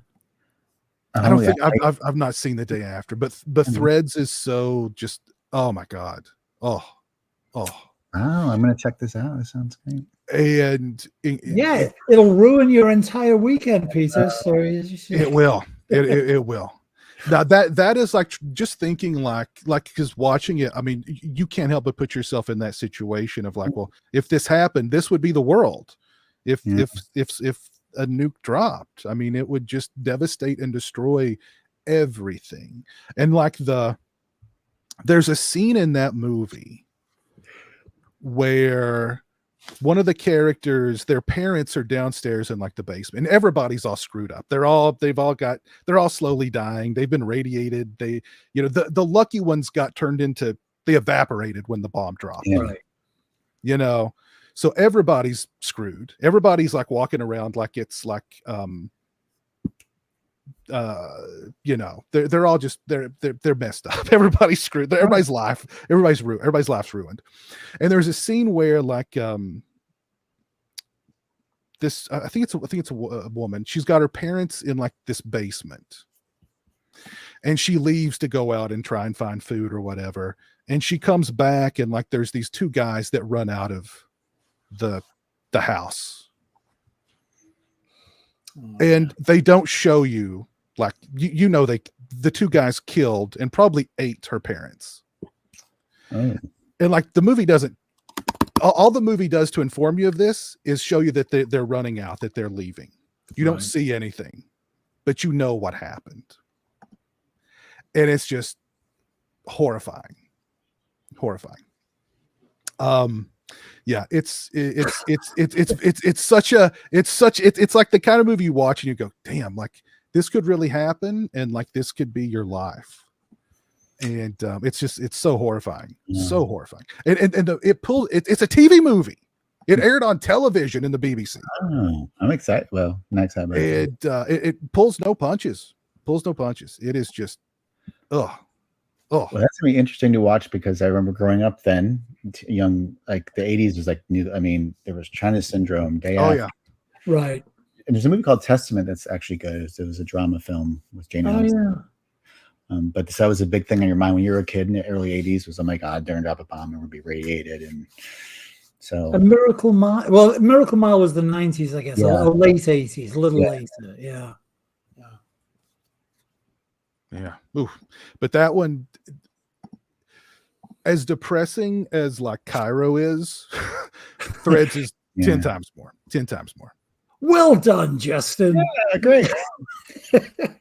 Look, maybe I'll watch Threads for Halloween night. That'll be my Halloween movie. There you go. But like a movie that legit scared me is sure. That one's. But if I could post a GIF of Rachel Dratch as Debbie Downer, wah, wah, I'd do it right now.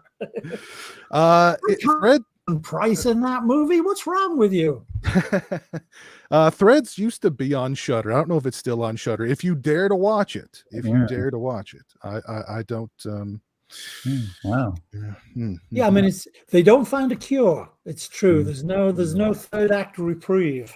There is no third act reprieve from that. No, right. None at all. Plucky heroes don't at that point say, "This time we're taking the fight to them." Yes. No. Yes, people just die. Yeah. There's also that scene where there's a woman walking through the destroyed downtown street, like looking for her husband, and like she just see like there's just all these like black shadows on the ground where people like when the flash happened and they all just evaporated, all that was left is their shadow, and like one of those shadows is her husband. You know what I mean? That's all that's left of him. Wow. He's the lucky one though. Right. And she was pregnant at the time too. Of course. Yeah. It Yeah, reminds me of the tagline for the Hills Have Eyes remake: "The lucky ones die first." Right? exactly. Mhm. Right. Exactly. Well, I am going to. I'm surprised nobody's decided to jump on and share with us, at least face to They're face. just disappointed with our weakness Yeah. and not enjoying the torture porn. I know, but we did have quite a few people who shared movies that legitimately scared them in the chat. My buddy Alex Bacon, he mentioned the taking of Deborah Logan, which I mentioned a little early. Right. He also mentioned The Fourth Kind, which is an alien abduction movie. Huh. Oh, Yeah. Oh, fourth kind as in Close Encounters of the Third. This is the fourth kind. Probing. This is actually The Fourth Kind is abduction. They take you. Some Right. people said about Fire in the Sky. They find that movie scary. Did you ever hear that? Fire in the Sky is scary because that whole scene where like the guy's being experimented on. It's Yeah.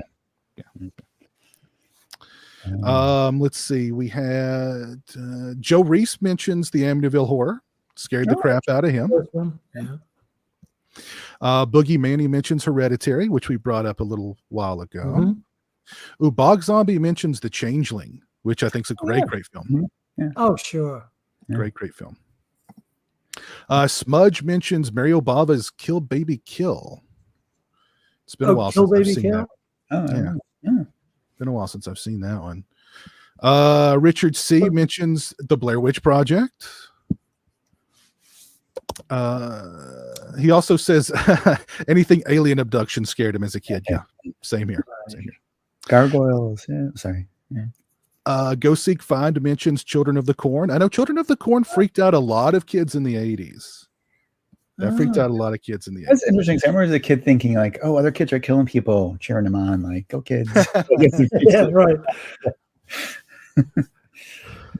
Let's see here. We had Captain Halloween said he saw a Nightmare on Elm Street when he was a kid and it scared the crap out of him. Sure. Yeah. My buddy John Swaggy G mentions Pet Cemetery. Mhm. And there's a lot of freaky stuff in Pet Cemetery. Zelda is freaky as hell. She scared the crap.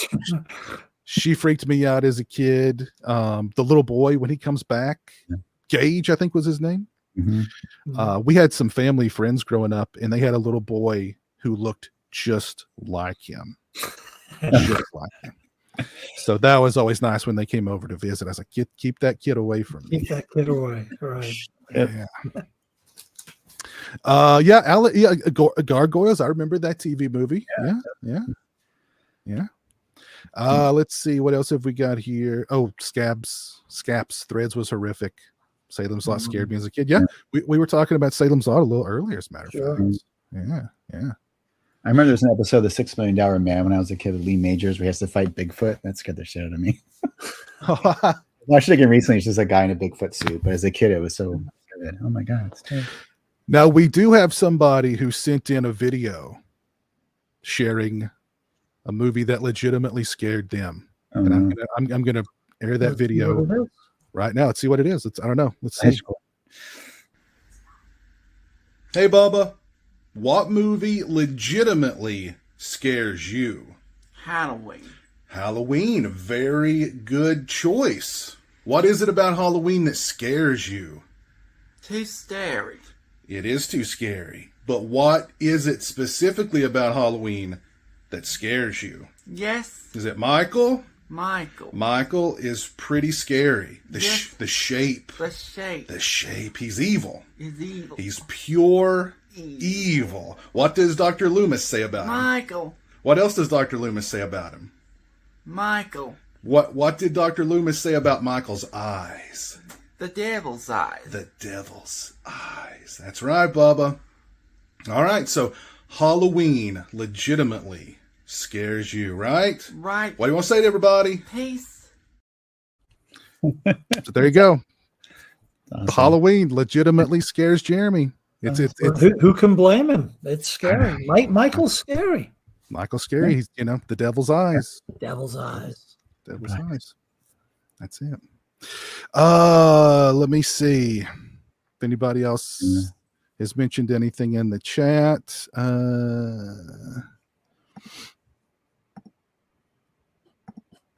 Great choice, Jeremy. Yeah, Jeremy's got good taste.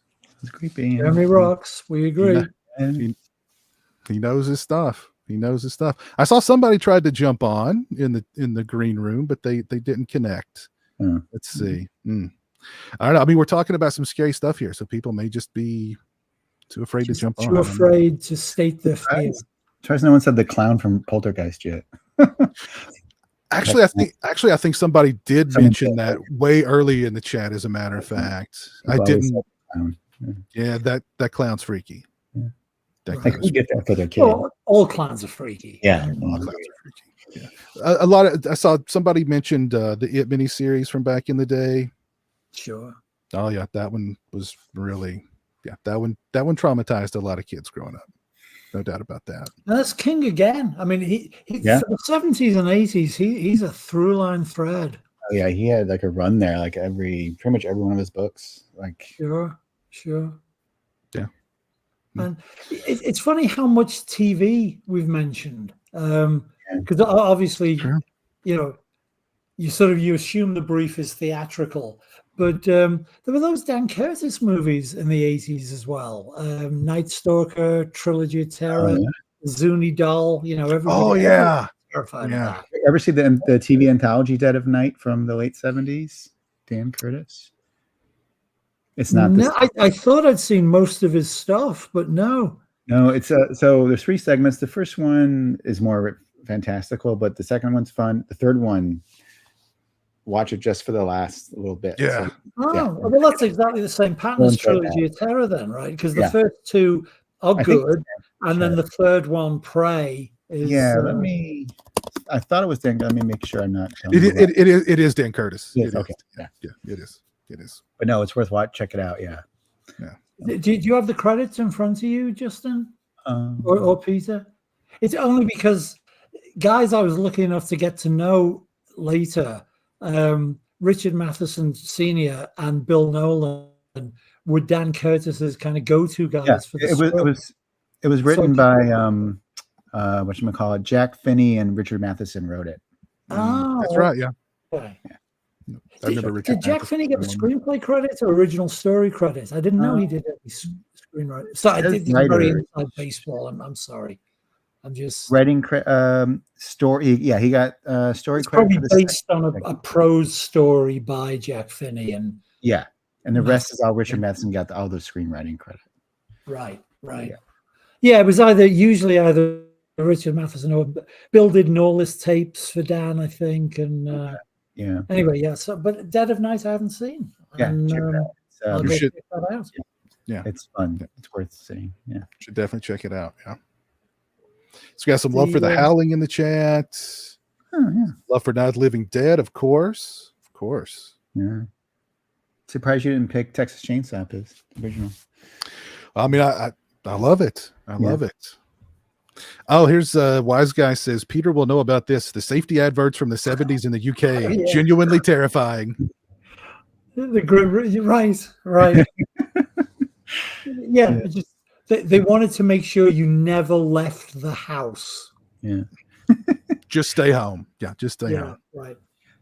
Well, actually, one of the most disturbing things, it was a short film. It was like 30 minutes. They showed it to us in grade school. It's called Cipher in the Snow. It was one of those like made for school educational things. And it's about a boy and no one likes him. And then one day he gets off the bus and it's in the winter and he walks over and just dies. You find out he dies from being ignored and unloved by kids. And it was like the most worse than Fred. You Cipher in the Snow. Yeah. And they show this in school. I'm like, oh my God. That's more depressing. That's horrible. On YouTube. Yeah. I guess you can die from just being ignored as a kid. Yeah. You can. Wow. You can. Like Cairo. That's true. Yeah. That's true. Wow. I actually love TV horror. There's a lot of fun TV horror from the 70s, especially some 80s stuff too. Mm-hmm. Some good stuff. Remember Dark Knight of the Scarecrow? That's pretty dark. I mean, oh God, yeah. That's so good. Yeah, love that. Love that movie. Yeah.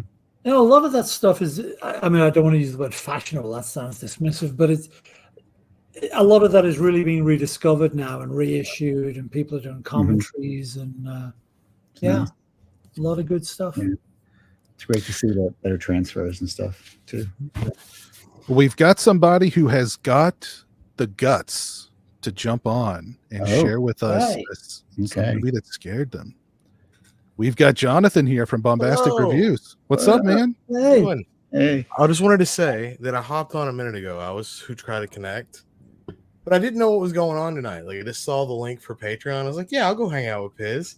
I'm like, dear God, I was Peter Atkins. Like I was like, good Lord, Jesus, scared me. I had to collect myself and then come back. So Peter Atkins is what legitimately scares you. it was. That's it. That was That's it. great. When you're just expecting a hang, you're not expecting to have to keep it together. You know what I mean? So Is there a movie that legitimately scares you or scared you? oh, Fire in the Sky. That was a mistake. That was a young pick at the Blockbuster when I couldn't really read well or anything. I just thought the picture looked cool. Wow. Picture did I thought look it did. I thought it was that was the elevation one, right? The light beam and him. Was it that? Yeah, it was. Yeah, Yes, and it was that organic Being lifted. spaceship stuff that kept him in. yeah. Like when he gets covered in that latex stuff, and they put that needle in his eye, and just needle in the eye. It's always gonna work. Yeah. Always gonna work. Every time. It's I don't know if aliens are real or not, dude. I just hope they don't do any of that. That would be cool if they just wouldn't do that. Right. I don't know what enough that they're aliens. They're weird pervs. Exactly. Why do they want to know what's going on with our butts? Yeah. Every alien abduction story is they strapped something on me and they Immediately they violated me or they probed me. I feel like it's always because sexual.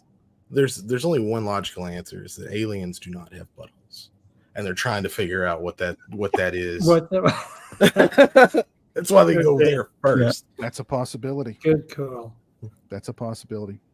Well, any other alien abduction flicks freak you out, like Communion or Communion? Yeah.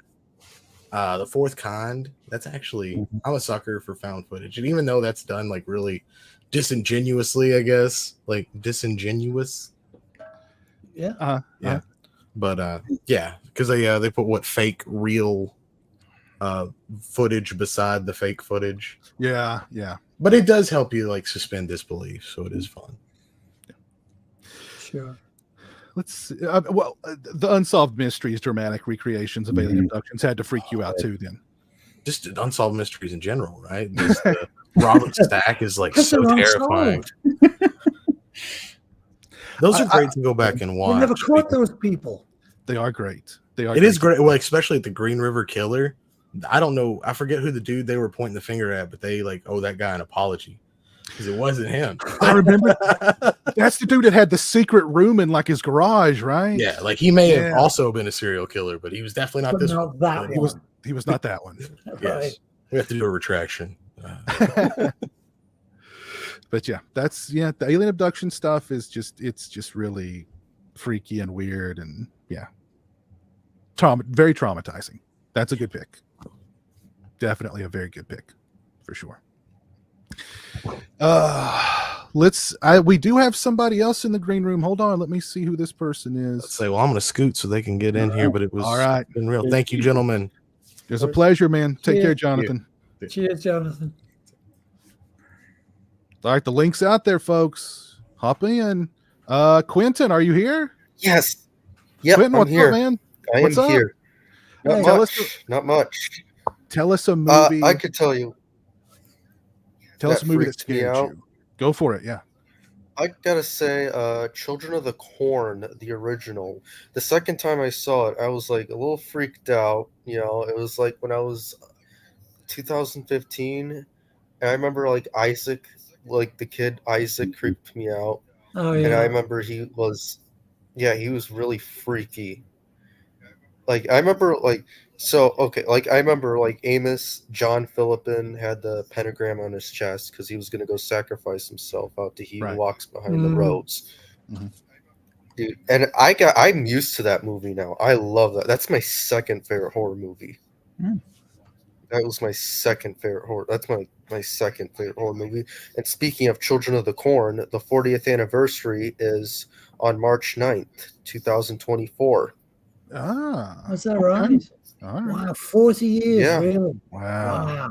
Jeez. Yep, since it came out in 1984 is when it came out. Wow. And, I mean, like Saturday, tomorrow's Halloween Eve, to where I'm at, it's 11:24. I know, Piz, how's H45, by the way, Piz? Oh, it was great. It was a great experience.